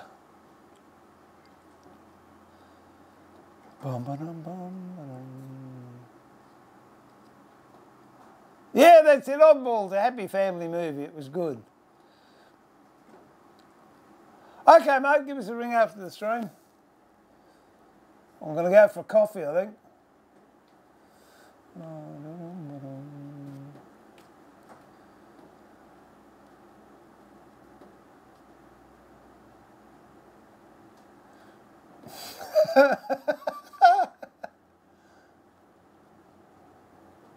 No, I haven't. In fact, that was another one of the questions this interview I had was, what's your favourite tool in the shop? And, oh, that's it. For the uninitiated, it's a moving Fillister. H&T Gordon, lovely bit of kit. And we'll give that a bit of a run through shortly.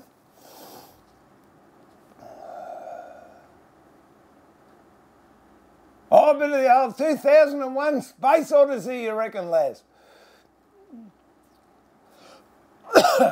No, it's me sanity spot. Dr. Crazy, it's me sanity spot.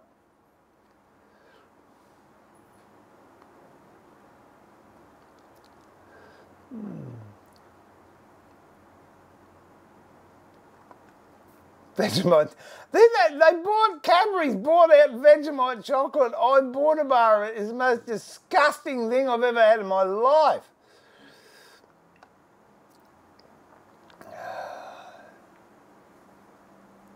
Oh, I didn't like that mix when they bought out Vegemite cheese in a jar. Oh, that was a bit horrible too.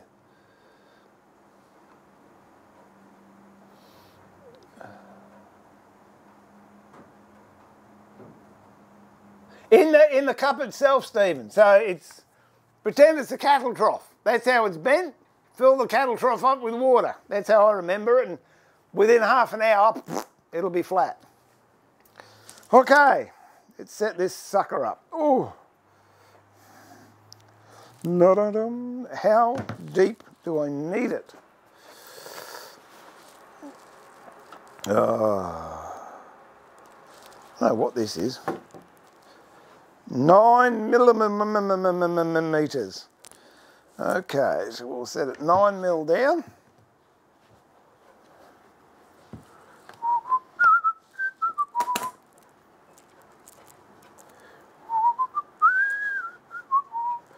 Or thereabout. I don't care if it's a little bit over or under. It doesn't really matter one whit.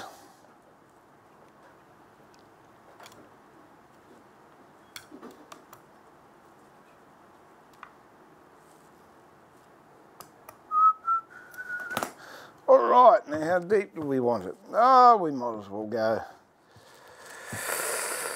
about as deep as that, I suppose.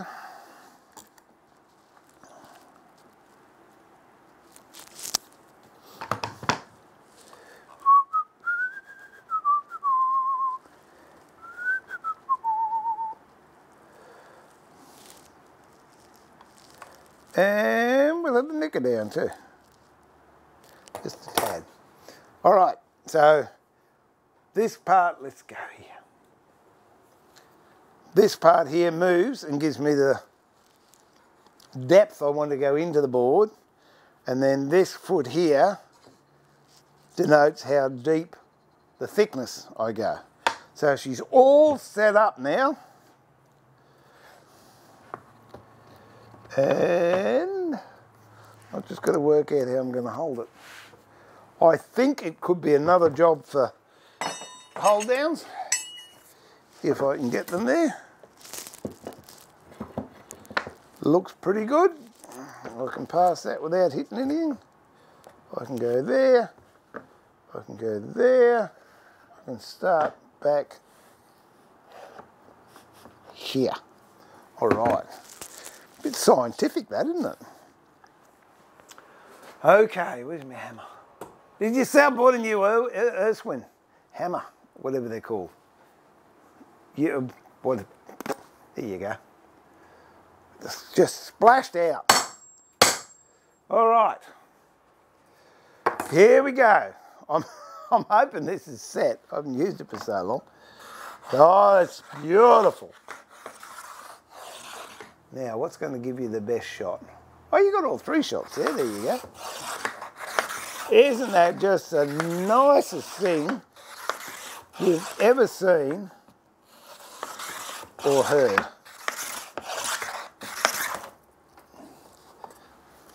Of course, it would help if those flipping hooks would stay in the one spot.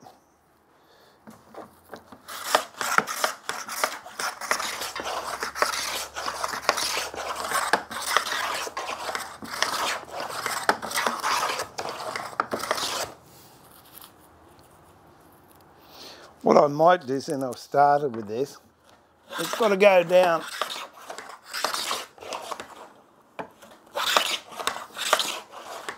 a long way. I could use the rebate plane.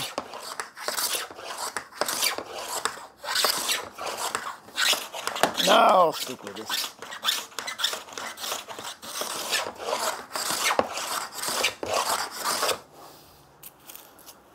Put a little bit of candle on it.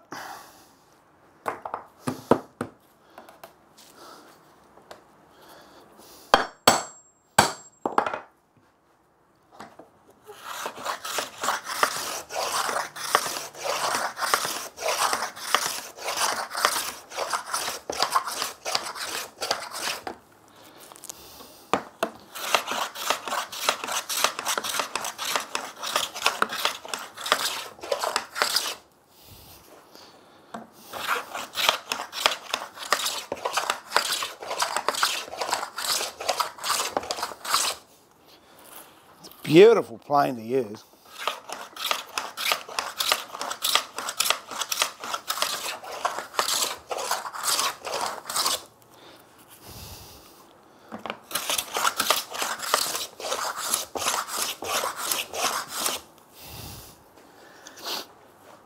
I think the more I use hand tools, the less I like mechanised tools.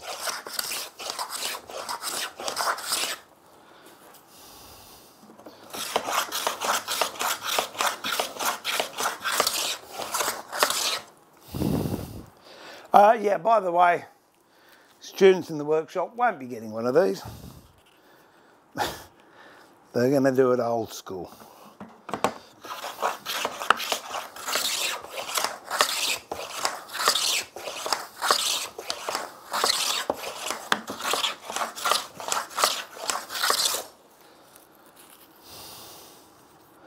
Almost there.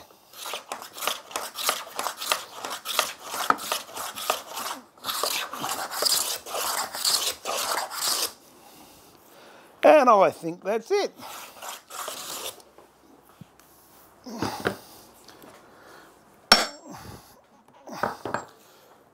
Oh.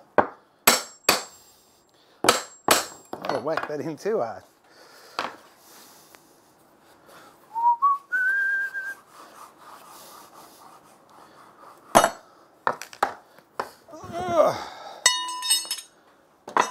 All right, the other one.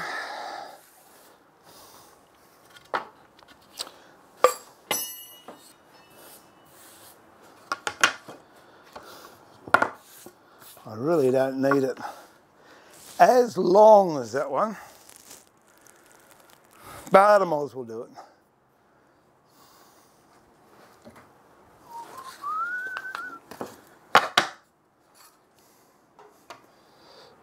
There it is. All nice and even, nicely cut.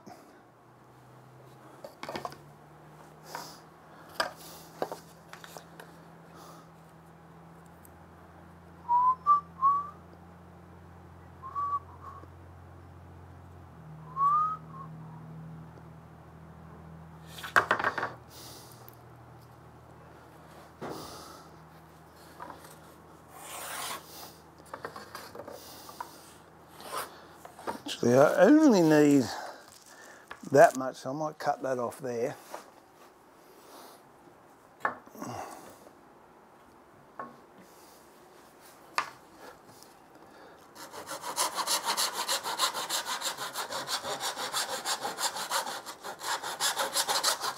Tell you one thing they will make is a bench dog. One of the most useful things you can make in the workshop, one of the most simplest things, but you use them so often.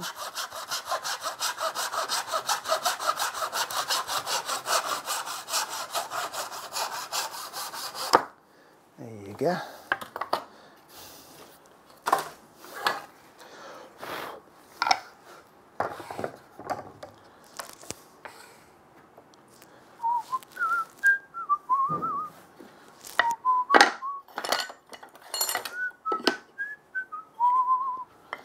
There we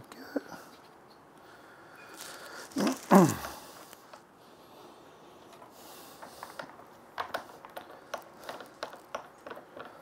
So this one I'll just do with the rebate plane.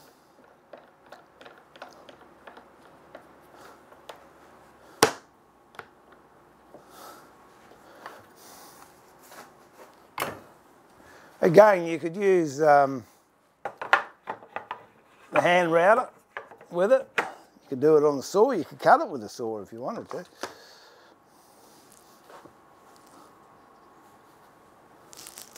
Oh.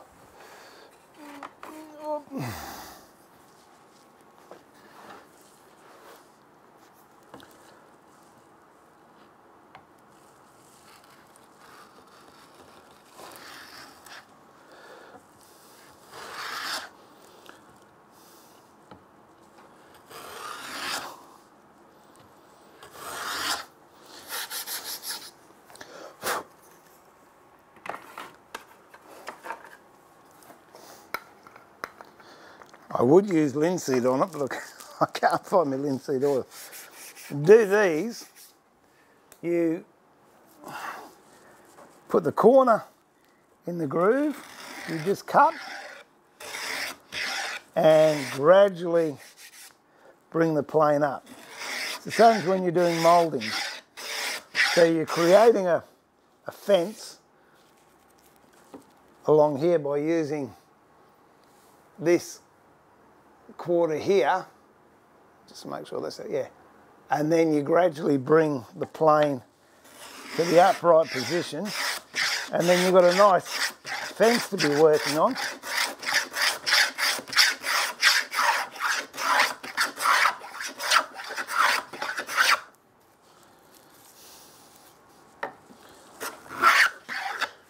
And you just work straight up and down.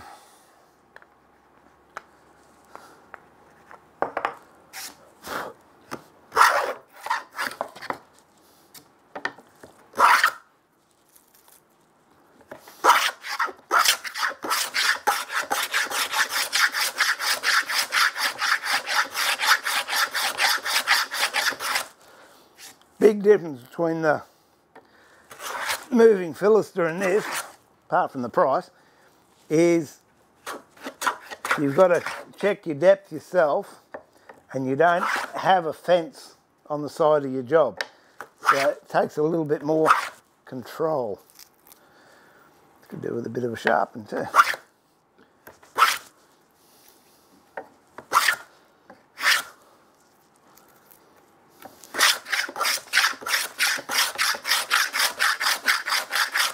I want to go down to the, I've got 2 more laminations to go through,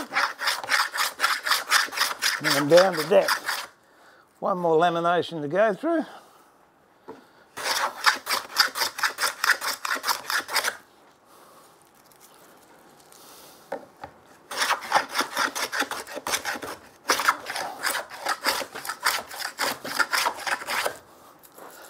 And we're nearly there.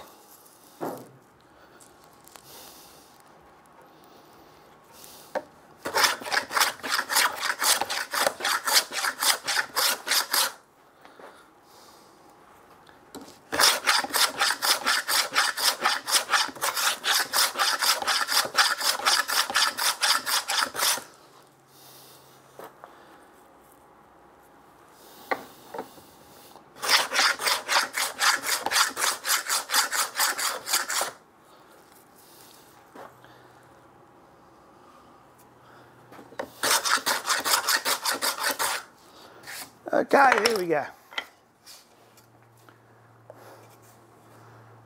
That's done with a rebate plane. As I said, you could do it with a Stanley 71, you could do it with a 45, you could do it with a saw, but I'm just in a hand tooly sort of mood today. That's what I'm using. If you want to get it dead square, we could run a, oh, square enough. We could run a shoulder plane down there, but I think that's good enough for what we need. All right, now we can start cutting this up and start looking at putting it together.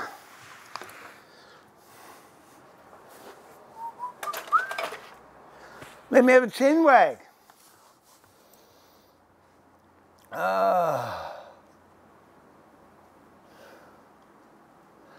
Yeah, it's a nice 20-ounce one. Laz, it's not too heavy, but it's better than a 16-ounce.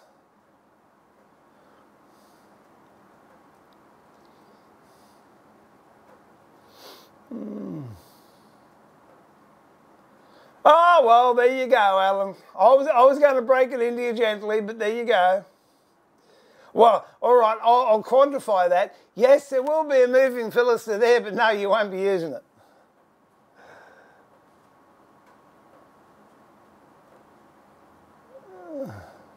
Yeah, well, the reason I didn't use my tail vise then was, well, actually I did. Didn't you see me use it? Rewind. I was using the tail vise because I didn't have a hole lined up. Let me go this way. Because I didn't have a hole lined up for this to fit in, I had that there, and then I was using this dog here. So I was actually using my tail vise when I did that. There you go, that's how it was. So I did. I used it. I used it. I did. Oh.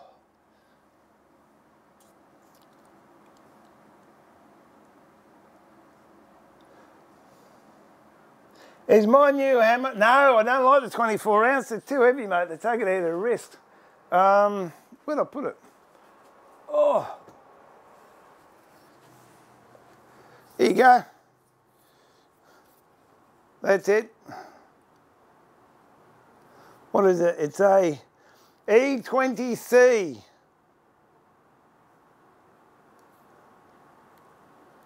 An E20C, so it's 20 ounce.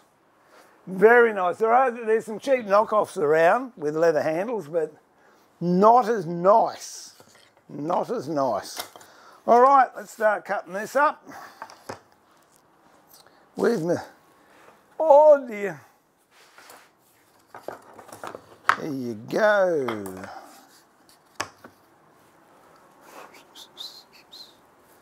There's a Japanesey type saw. Here we go, we use this one. Now this one I want at this length, so I'm going to cut it right on this edge. Where are we going with all the cams? Okay, this one I want this length, so I'm cutting it right on this edge.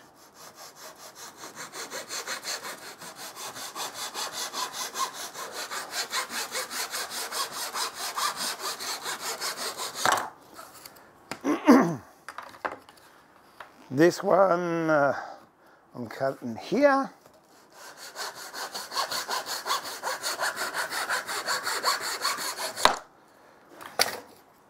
And this one, I'm just going to put this in to give me an indication. These aren't critical because most of it's going to get cut away anyway,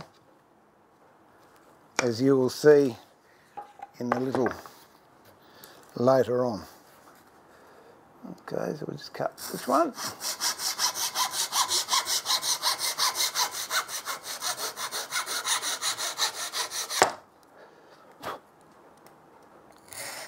Hey, listen, Alan, you're allowed to bring yours though. If you want to use a moving Fillister. Okay. That's all right, that's all right, that's all I want. Okay. Now, cut these ones the same size, which is that one there.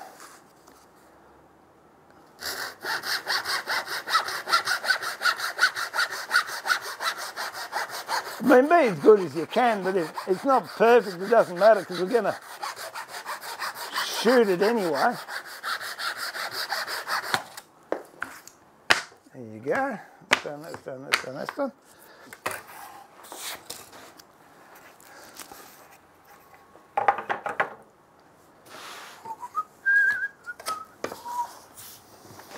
Get the shooting board.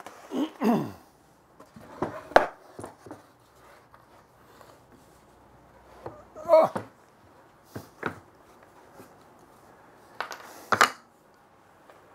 Shooting plane, you can use any plane, but as I said at the beginning of the stream, see, and I just realised I've got this one. I'm just looking at the clock. So I might just change my SD cards. Hang on, if I can find them.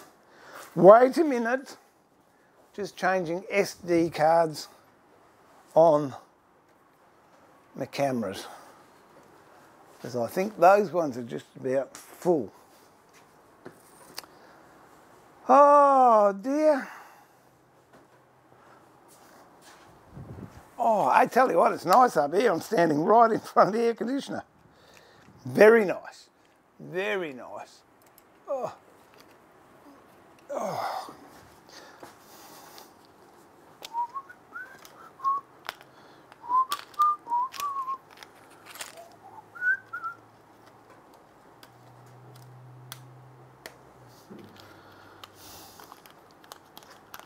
I'm still here.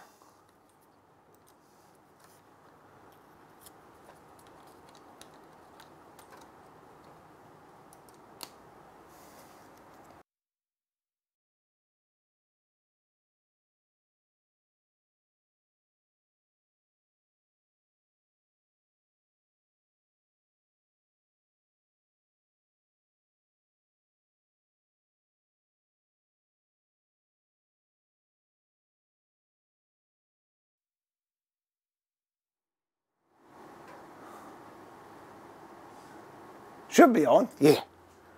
So they just do funny things, these cards.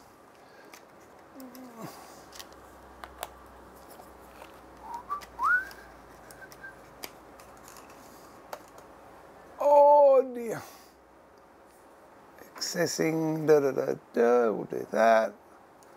That should be good to go. And that one, is that one working all right? That one's not working. Why is that one not working?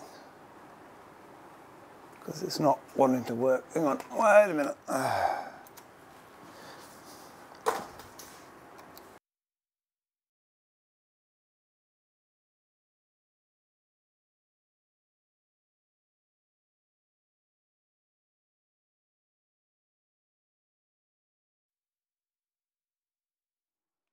Try that.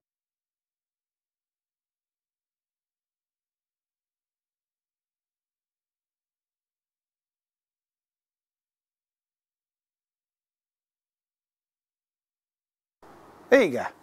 I don't know what happened, but all of a sudden all my SD cards, I've cleaned them all, and when I put them back in, they're all saying, oh, there's data missing and there's this missing, and so I've had to play around. Oh, they seem to be working all right now though. Okay, so what we're going to do, now I'm back. Steve, met with longer lengths. Oh, hang on, where are we?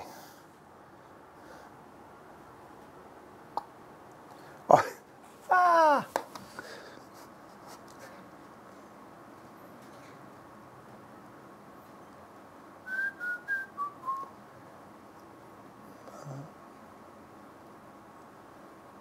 Bum, bum, bum, bum, bum, bum.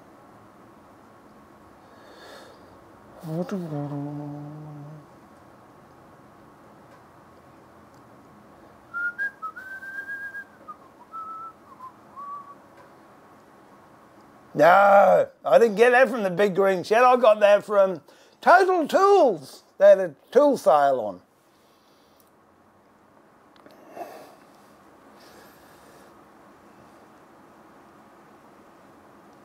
Now, the issues I had, I could easily fix it. All I got to do is put either a rubber mat underneath it or a bit of water, and it would have held it. Steve, so no draming. New here, what's going on? Well, Ed, welcome to the Madhouse. This is Woodworking Masterclass. If you like what you see, hit the subscribe button, please, and notifications. I'm making a wooden box all by hand, just using hand tools. And I'm figuring it out as I go because it's a prototype one I want to do for some woodworking classes that I want to be running hopefully in March sometime. We'll see. So you're here at the cutting edge. What was that, Brian? What did you want for total lengths? With long lengths. Was that the other Stephen or me? There you go. Yeah, Ray, Total Tools, it was good. I went in there and I bought a heap of hammers for blacksmithing. And they said, oh, we've 30% off, I think it was. We've got 30% off all mechanics tools. So I went and got the S-Wing. I said, is that a mechanics tool? He said, oh yeah, I suppose it's a hammer. I said, beauty, because normally they're $80. So I treated myself, I did. So I'm just going to clean these up. I've got both of these on together. Let's try a different view. There you go, we've got both of these on together. Hello, Bob! You're going to come and say hello, you're going to bless us with your presence. It's because it stopped raining, you big Worcester. There you go. Big fellas in the building. You're going to say hello? You're not going to say hello, are you? And I've turned the wrong one round. There he is. There he is, a big buff. You right now? You happy? You want something to chew on? Look, there's a rag with some glue on it. You want that? No. No, too tired. Don't want to talk to anyone. Be antisocial then, I don't care. Nice of you to come down though, Bob. It really was. Actually, how do these go? I reckon I should have a camera, I'll do that, that has this shot and that shot. I'll set that up. I'll set that up for next time. But for the moment, we'll have that shot. There you go.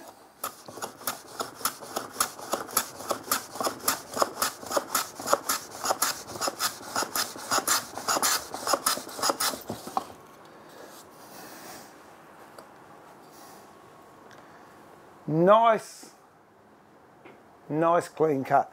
Make sure that doesn't move. Flip it over. Pop it in t'other way. It says, hey, make sure it doesn't move, and then he moves it, you sausage.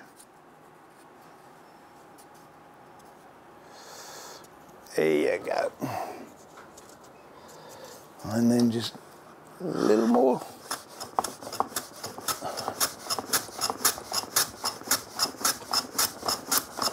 I don't find my other shooting board because it's actually got a rail for the plane to go into. But that's nice, and it should be nice and square, so we'll just double check that. Which, I'm not going to lose any sleep over that. Oh, it's a smidgen out actually.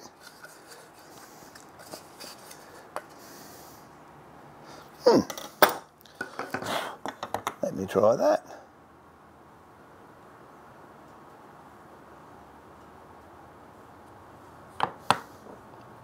That could be a smidgen out too.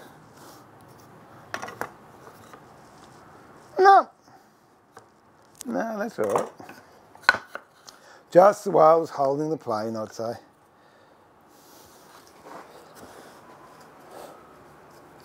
There we go.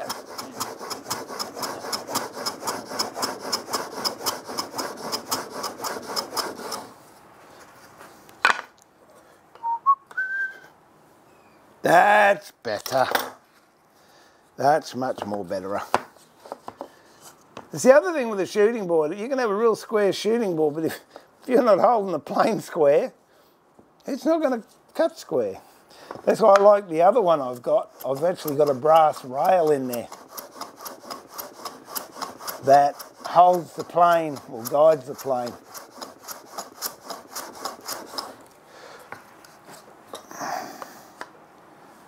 That's better. All right, so they're ready to go. These ones, not so important, but we'll do them anyway, just for the practice.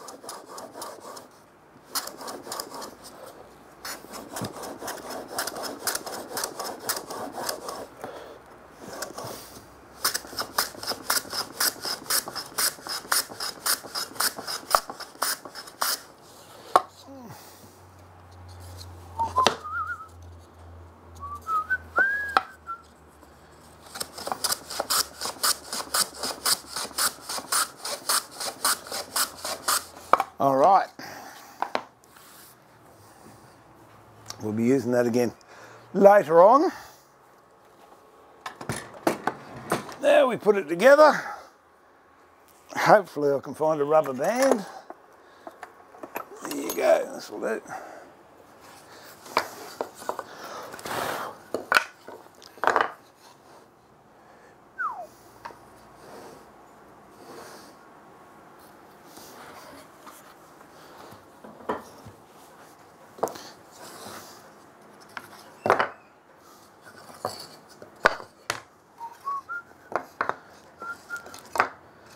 See how those pieces fit in there quite nicely.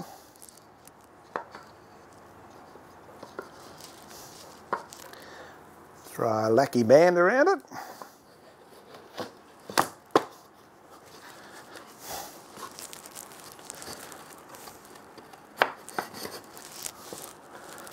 Okay, see what I've got to do. Oh no, that's all right.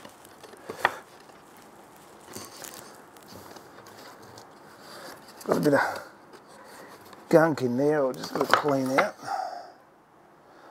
Okay, this part here, it's not a real clean cut where I've done that, so I'll just put a shoulder plane in there. and we'll clean that up.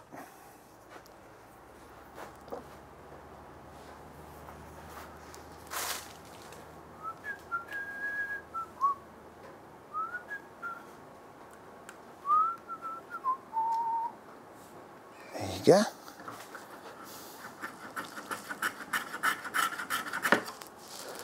You're going to get that nice and crisp. Main difference between a rebate plane and the shoulder plane, the shoulder plane has this brass around it to give me a really nice definite edge, whereas the rebate plane has a wooden edge, and over time that starts to round over, especially if you use it on its side like I do. So a shoulder plane is generally encased, or it has a much harder edge on it. And that then allows me to get in there and get a really nice crisp joint as I've got there. So hopefully that's all we need. We might as well give the other ones a bit of a tickle while we're at it.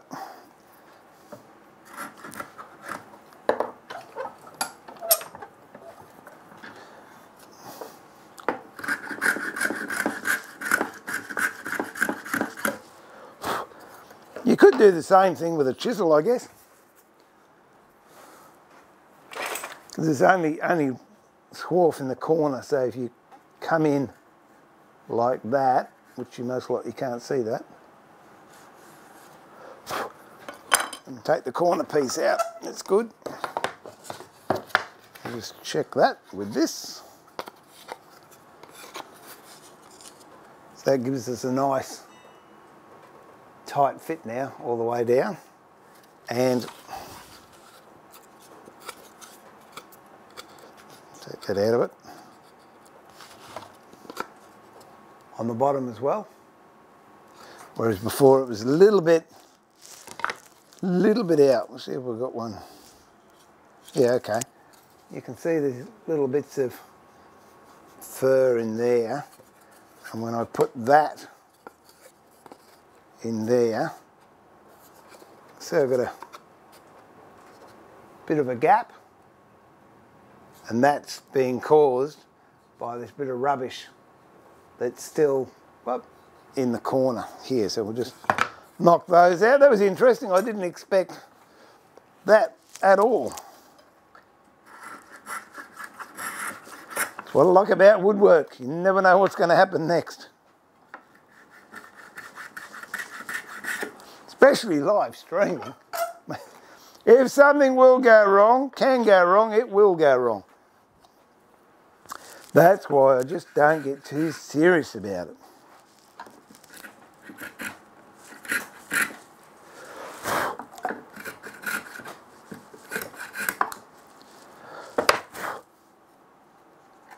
I tell you what, I'm pretty happy with these steps though, the way it's going.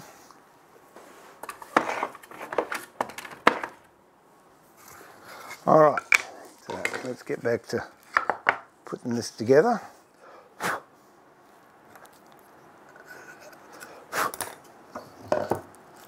Ba-da-bum, ba-da-ba-dum.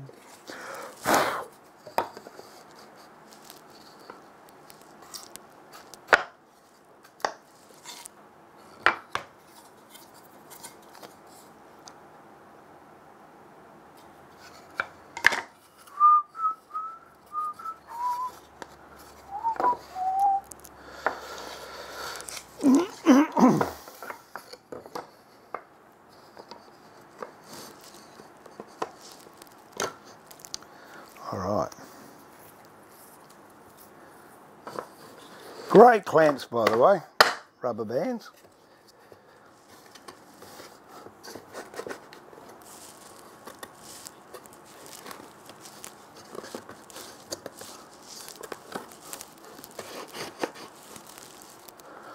What we've got to do now is, in here,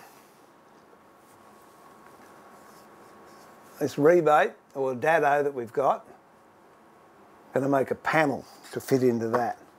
So that means we're going to have to measure up the size of the box, then allow the depth of the dado and then make a raised panel to go through that. Now, if that's the same as that, which it isn't, that's all right. So first of all, we'll measure this. 240.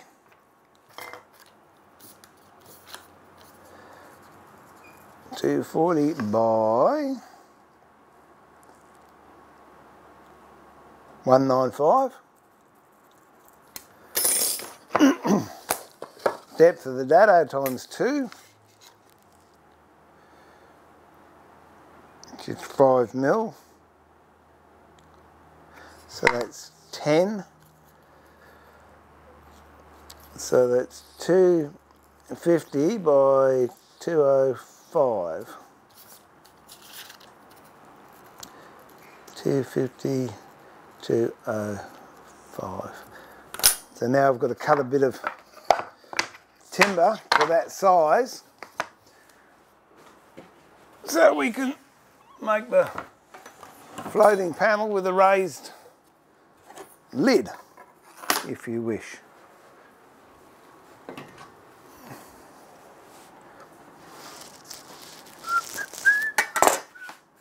Well, I say 250. 250 by 205.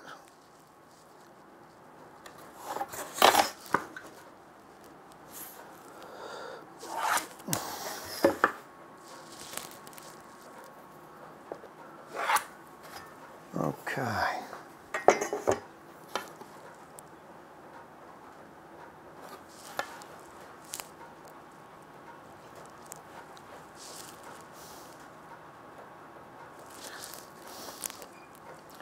Got that one. Missed horribly on that one. Oh no, what did I say? Oh, 205. Which is there.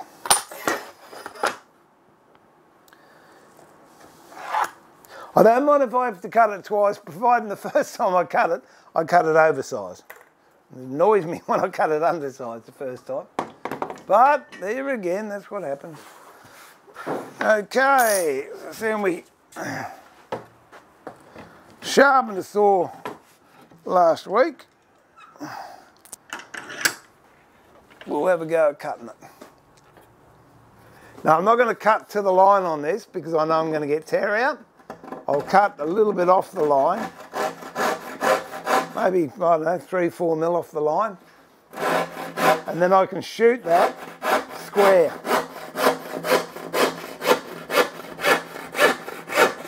It's starting to bind a bit, there's a little bit of candle wax on your saw, makes a huge difference.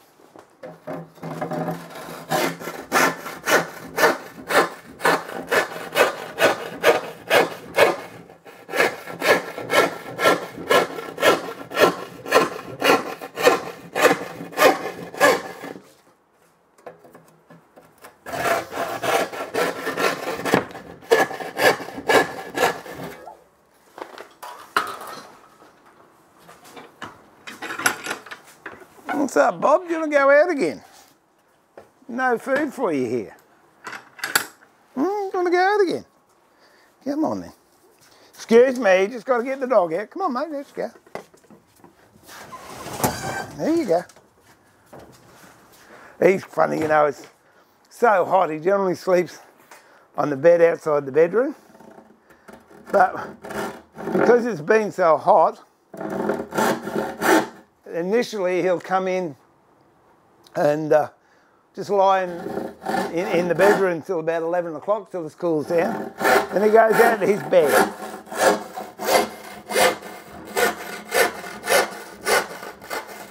Oh, going offline on that one.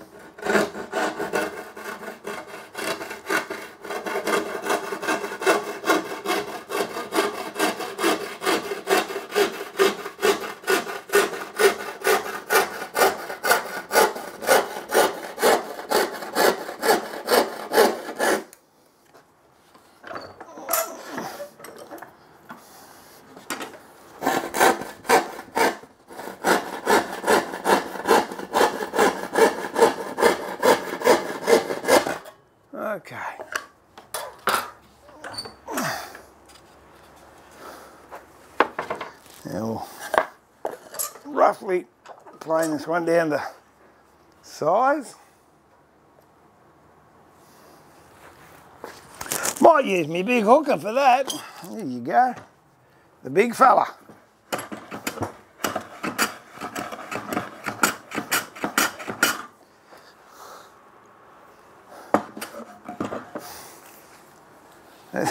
That did such a good job. I'm down to my line in no time flat.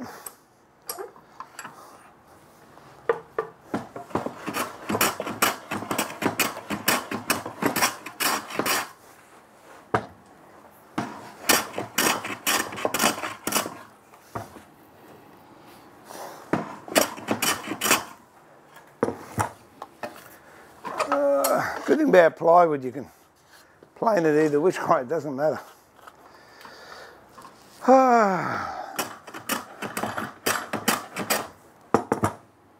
Okay.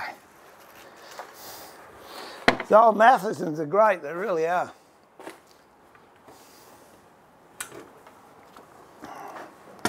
And we'll take it down to, I might do that on the shooting board actually.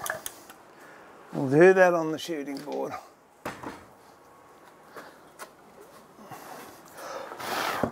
I don't think I've done a stream with so much hand tools in it before, but I'm enjoying it. I hope you guys are, or people, whomever is watching.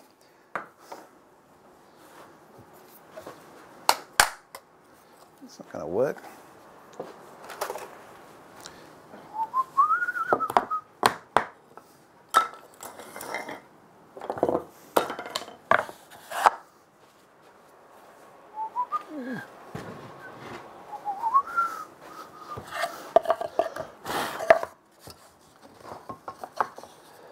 Here we go.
Oh, tell you what, it takes out of your arms.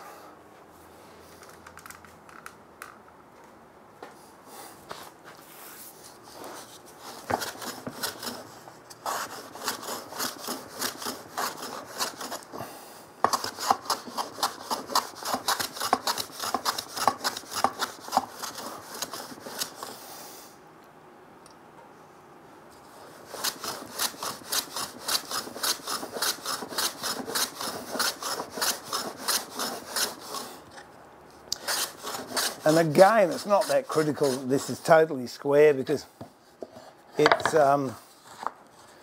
most of it's going to be covered up.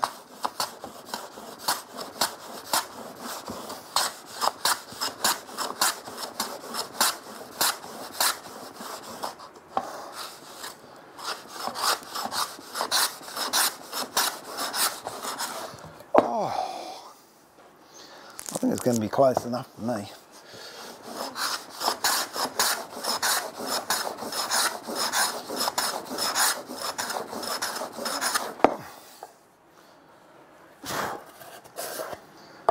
Ba-da-bum-bum-bum.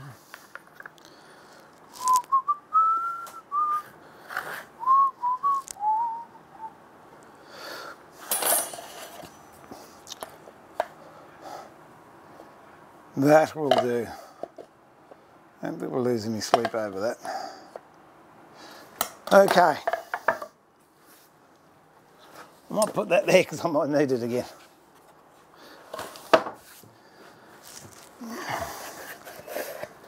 Now I want a 1/4 of an inch, what are we on?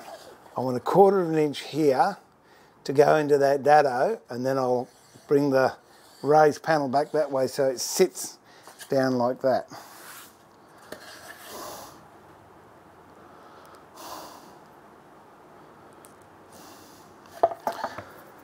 Boom, boom, boom, boom. Let me have a chin wag. Oh dear. Yeah, he's left.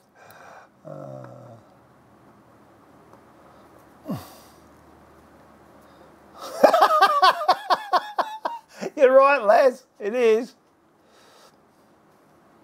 Oh, there you go. Nice to have you back, Saj. Yeah, I know. Apple Lash. Hi, how are you? Apple Hash, sorry, not Apple Lash. Oh, dear. Now. There's another square. Oh, dear. Well,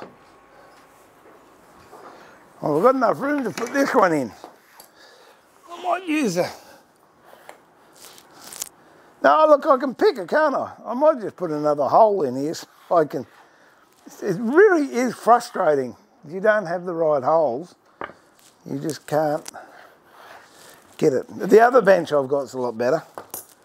Well, I might actually have that as inside the box. And that can be the outside, all right. So that's what we'll do.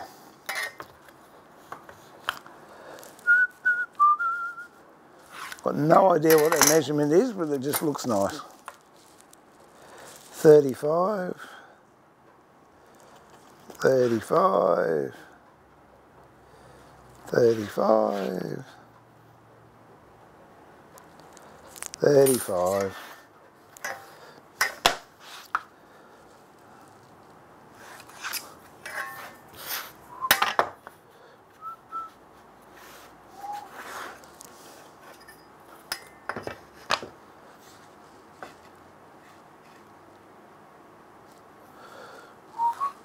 Now this doesn't have to be perfectly wonderfully symmetrical, because all I want to do is just put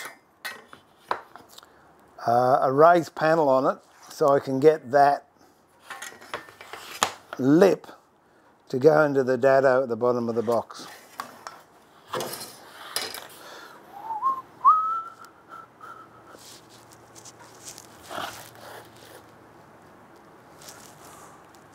Well, there you go, I can do that one.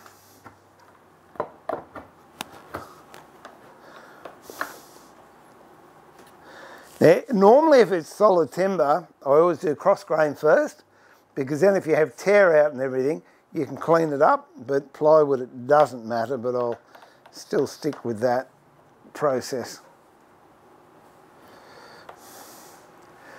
Then get a plane, use a 5.5. And the length I want to go down to is 1/4 of an inch, which is, again, if it was timber, I'd mark it, but in this case, 2 laminations I've got to take off.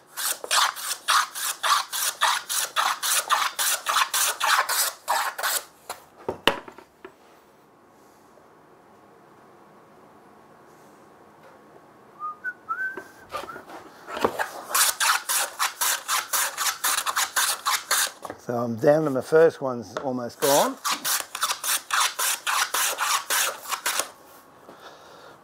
Coming into my second one now.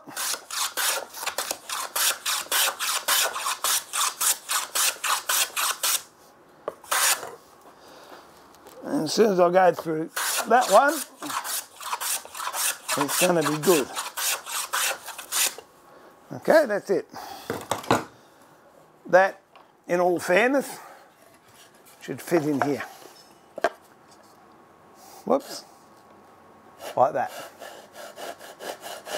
And that's all I want. Same to the other side.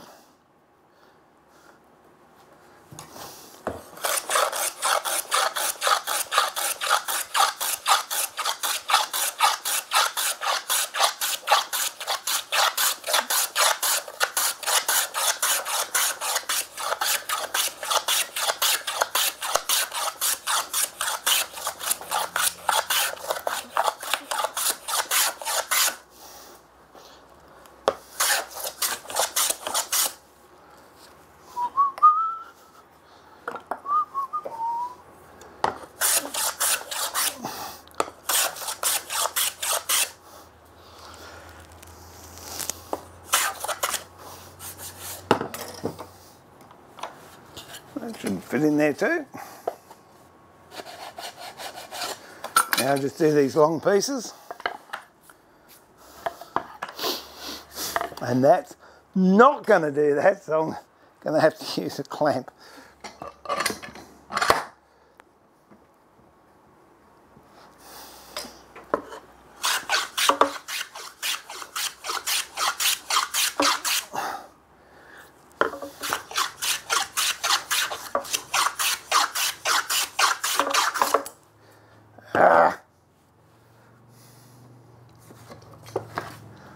Put my water theory to the test, right on.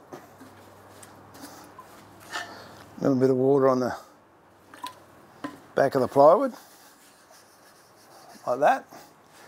Put that down there, and get one of these and whack it in there. And that should hold it pretty tight.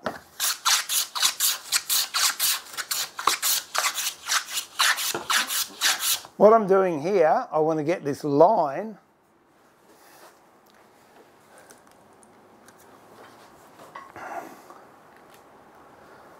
there's a line here. I want to get it to go from here to the corner, and then I'll come, oh, can't take that off. You'll see what I mean in a minute. Now that one's there, this one's got to get there.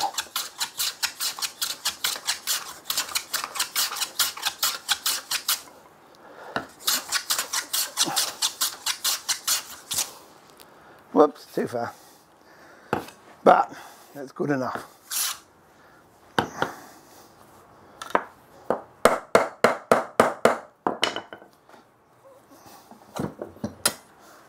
See that one, I just went over it a little bit. I should have brought it straight into here, but it doesn't matter. And this one's a little out too. But the main thing is, I wanted that to fit in there, because at the moment it won't fit. One more to go. Well, prove the fact that the water works. There we go.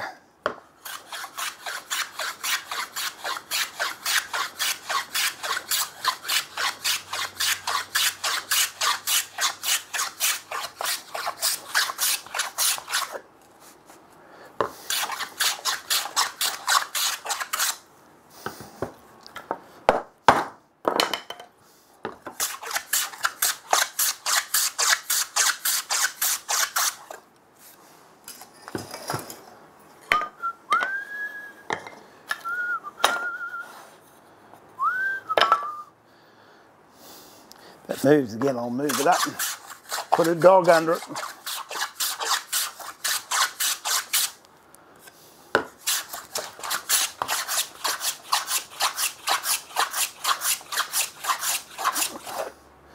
Okay, that one's there.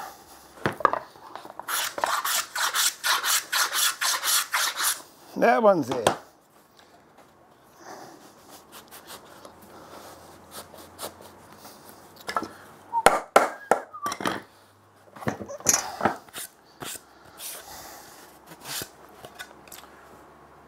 That's the raised panel. You can see with those two, I've actually brought that line down to the corner, which is what I should have done up here, but doesn't matter. All right, now we can glue it together and see how we're looking.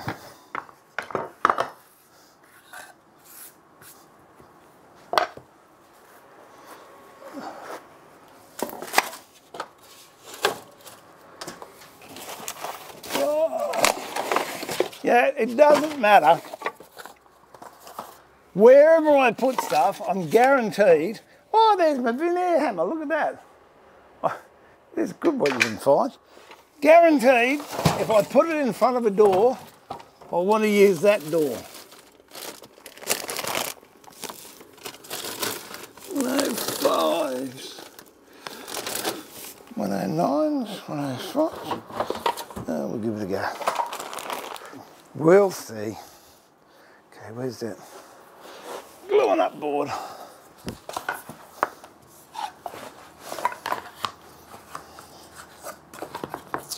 Let's see how close we got it. We've got to take anything off or not.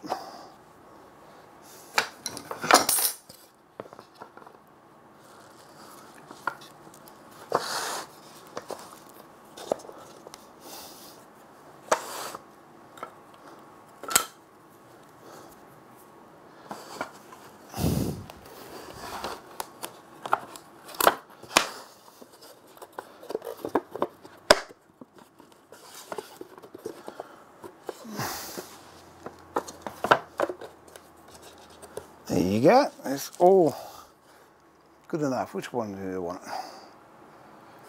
So that's in there, that's in there. Glue that together. All I've got to do is put a top in, which I'll do in a second. And we're laughing. So there you go, you actually saw me finish the job. Well, not totally, but nearly. Oh, where's my mouse gone?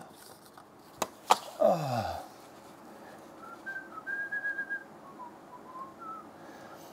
Good to have you here. Hey, Angry, happy birthday, Darren. Happy birthday to Angry Architecture. There you go. Facebook told me, mate. Many happy returns. Hope you have a good day. You didn't get notified because you were hooking in the birthday cake. All right, Roy, thank you for joining up. I really appreciate that. That's fantastic. And you have a good time, and I shall chat to you on YouTube, no doubt. Do you wear a back brace, or if so, what kind? I've been having some lower back problems. Yeah, I do, not in the workshop. If I'm out sharpening, I do, because I'm bent at a certain angle. And next stream, I'll bring it down and show it to you. It's only a cheap one, but it's fantastic. It's Lycra and elastic, Velcro, and it's got magnets in the back. So I'll bring it next time I'm doing one, mate. I'll bring it down and show you. Also, when you're playing, are you just resting your index finger on the blade, or are you putting pressure? I don't know. What am I? Oh no, that's an old chippy trick, mate. Wherever you want to plane, point. When you're sawing, you want to saw a straight line. That's it. Have your finger there. If you saw like that, you'll go wonky. You saw like that, that's the direction you'll go, and you'll find you'll saw a lot straighter. The same with planing. If you're like that, your finger is actually pointing where you want to go. Whereas if I have it like that, I can go anywhere.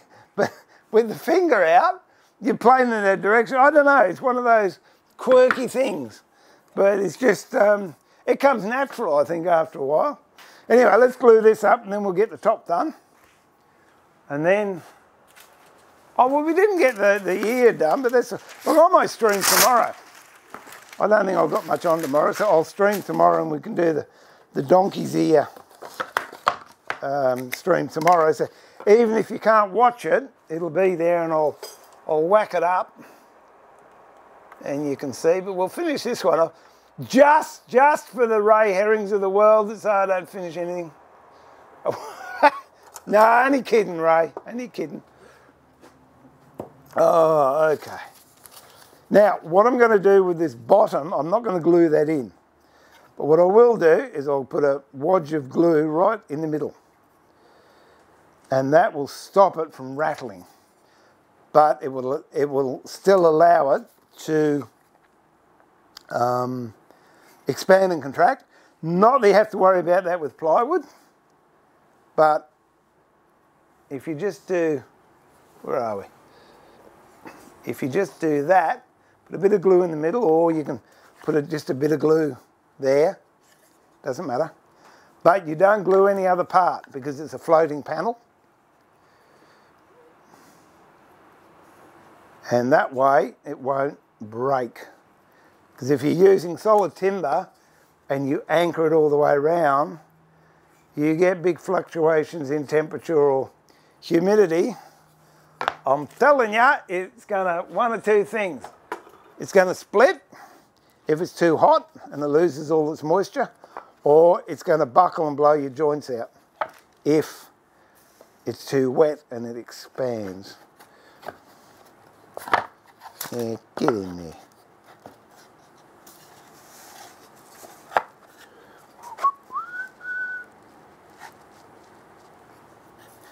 There you go. Oopy goopy. And we'll rack a lucky band around that. I'll hold that all nice and tight. No, that one definitely won't make it.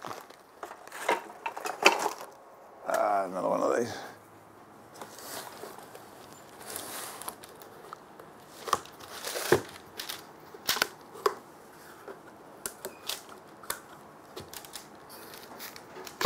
Whoop. Yeah, well, I'm pretty happy. I think there's going to be a good student project box, that one. Now all we've got to do is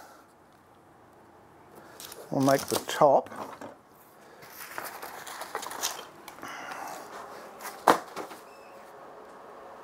And we're laughing.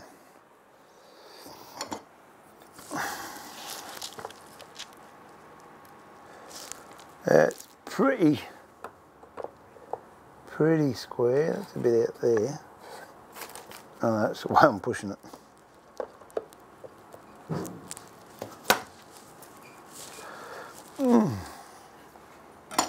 Okay, now I'll just cut a top to go in there.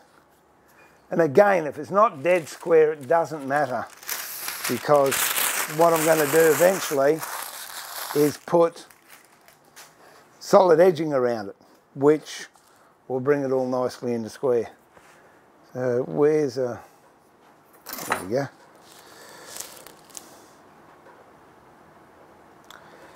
$258. 258. 258 and 214. 258, 214. 258, 214. Okay. Remember that. 258, 214. Cut that up. We'll drop that in. And that will all be good too.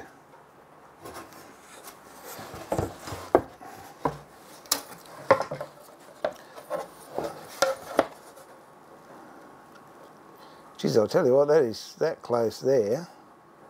I could continue that one, which I think I will.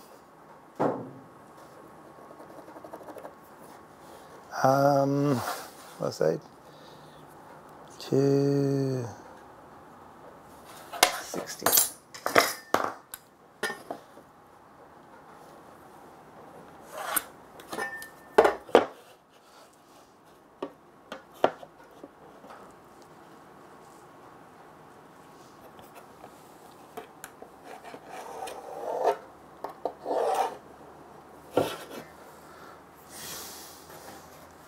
That doesn't look too straight to me. It looks a bit wobbly.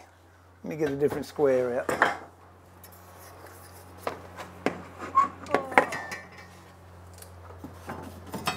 Alright, wearing glasses, those of you that wear glasses, it's a pain sometimes because you think something's not straight, but it is. But what's happened is your glasses have played tricks with you. But this hasn't. It wasn't square.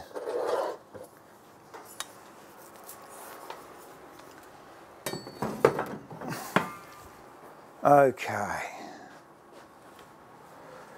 So that one can come down there. Yeah, that should be all right. Should be right.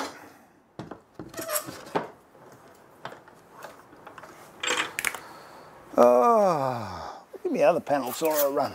Use this one for ages.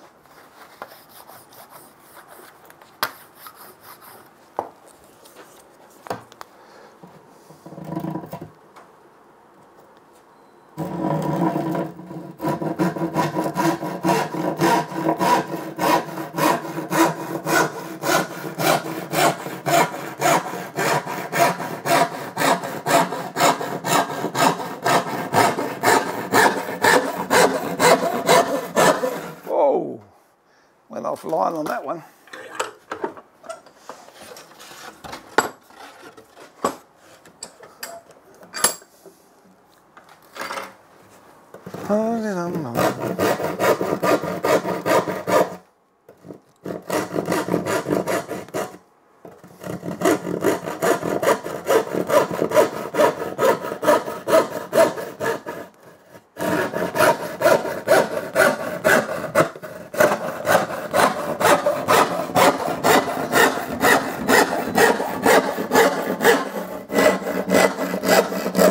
Went offline on that one on purpose because I didn't want to come in. I wanted to go out a little bit, but we can fix it up with the planes, so that's all right.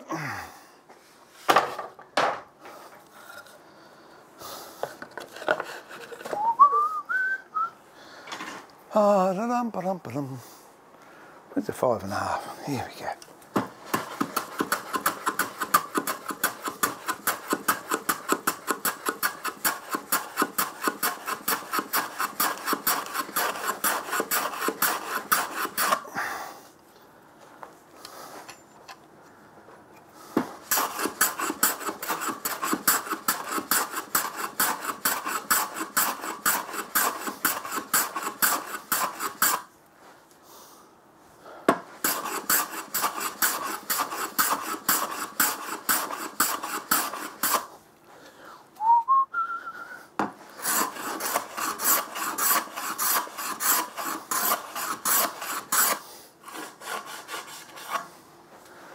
Pretty close.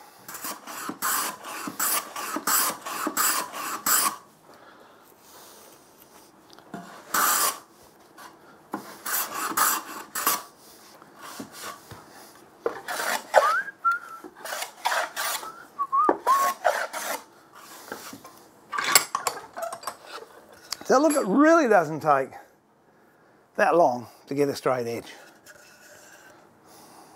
We'll clean this one up now. Oh. Whoops. Sorry. Just dropped you on your head.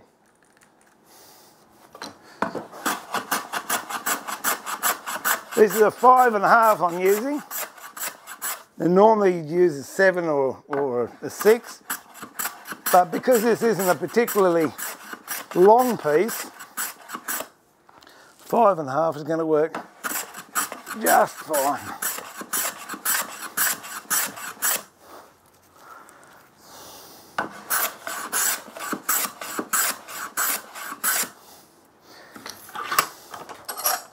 Okay.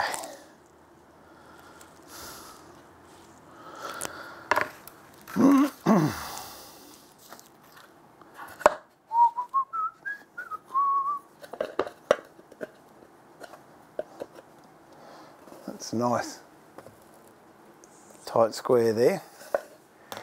We're out here obviously because I've got this, but we're going to lose that anyway.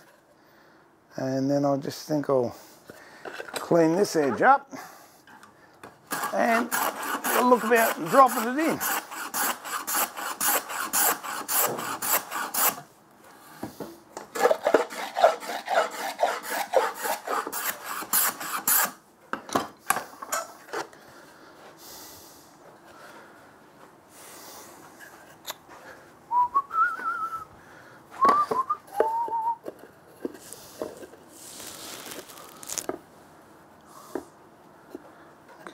Take his head off there, head off there. Well, that can come back a bit more.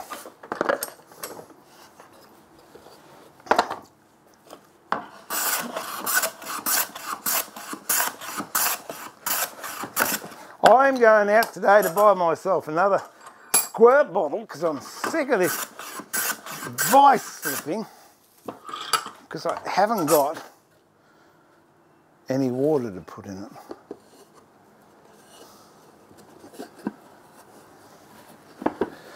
Boom, boom, boom, boom.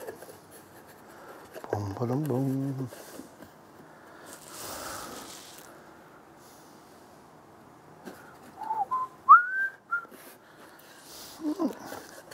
Take that down a bit more.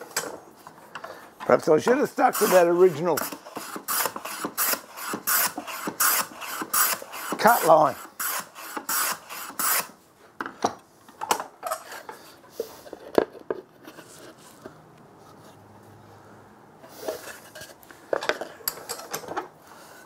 Just a little bit out the middle, I reckon.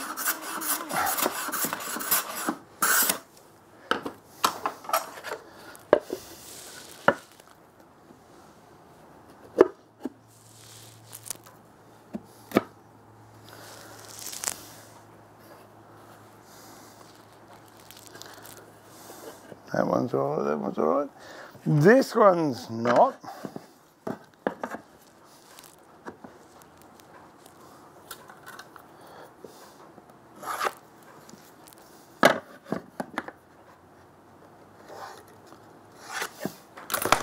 Let's go down to that line there.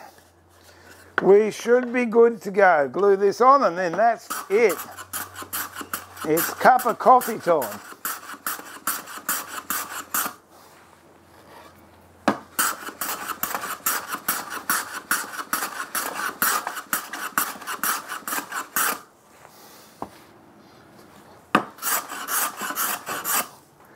I'm reasonably confident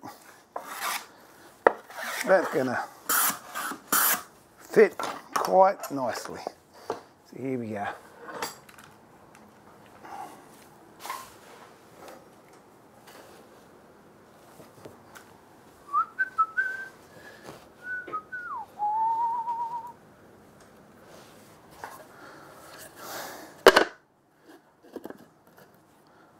There you go, look at that. So we'll just glue that up. Like a splodge of glue all the way around it.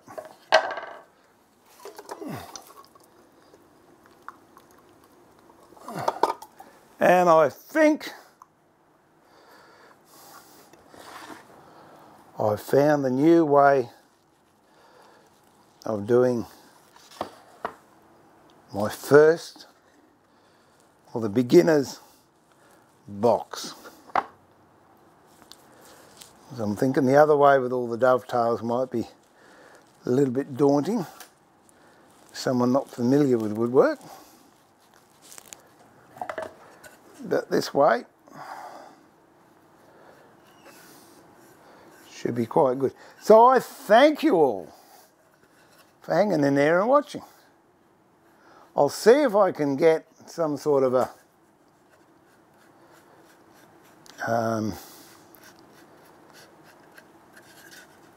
semblance of order, and I'll post it.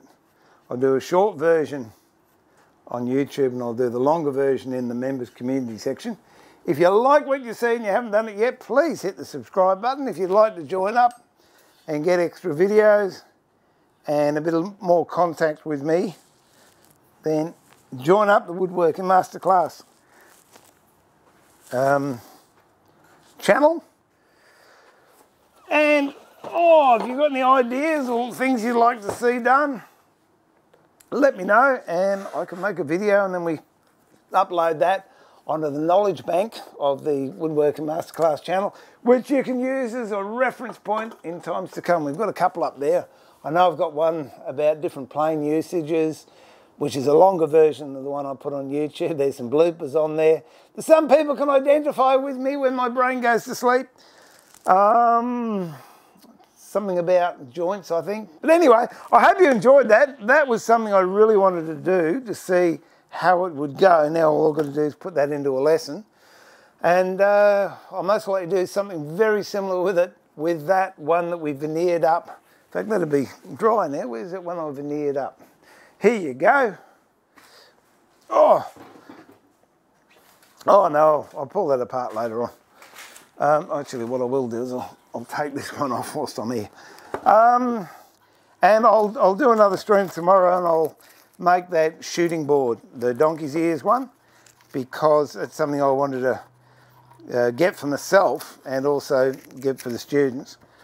The course really, if I can put it into an online course, I will, but it's going to involve a lot of stuff that you make for yourself.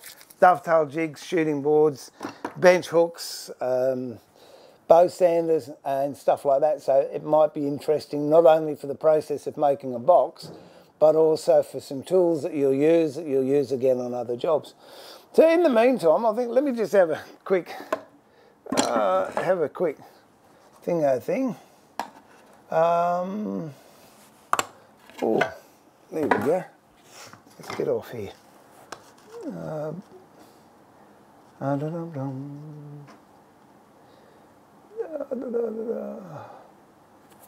Oh, it's nice to know you picked it up, mate. That's good, Stephen. Oh, mate, I'm well. I hope you're having a good birthday. But that's about it. So this is Steve saying thank you to the mods for being there. Thank you, everyone, for hanging in there and sharing in the conversation. As I said before, if you want to subscribe, please hit the subscribe button down the bottom and hit the notifications bell so you know when I'm streaming. I will do another stream tomorrow. And also, when I finish here and ask if I've had a coffee. Actually, I might have breakfast. I haven't had breakfast yet. I'll edit and see what I can get out of that and put a YouTube video up, or several YouTube videos. In the meantime, I can't think of anything else to say. I hope I can catch you tomorrow. Thank you for all the new people that come along. Thank you for everyone that's joined. I really appreciate that. It does help greatly, and for the people that are giving donations, because what I want to do this year is basically see if I can go full-time YouTube and share any tips, tricks, techniques and projects with you. And I need to be paid. And the only way I can get paid is through donations or people joining up. And it helps me pay for materials and lets me enjoy doing what I'm doing, and hopefully you enjoy watching. So in the meantime, this is Steve pulling the shed door down, saying thanks for everybody. Remember to keep it sharp, and more importantly, keep it safe. Look after yourself, be kind to each other, and I look forward to having you in the workshop at the bench very, very soon. Till then, God bless, goodbye.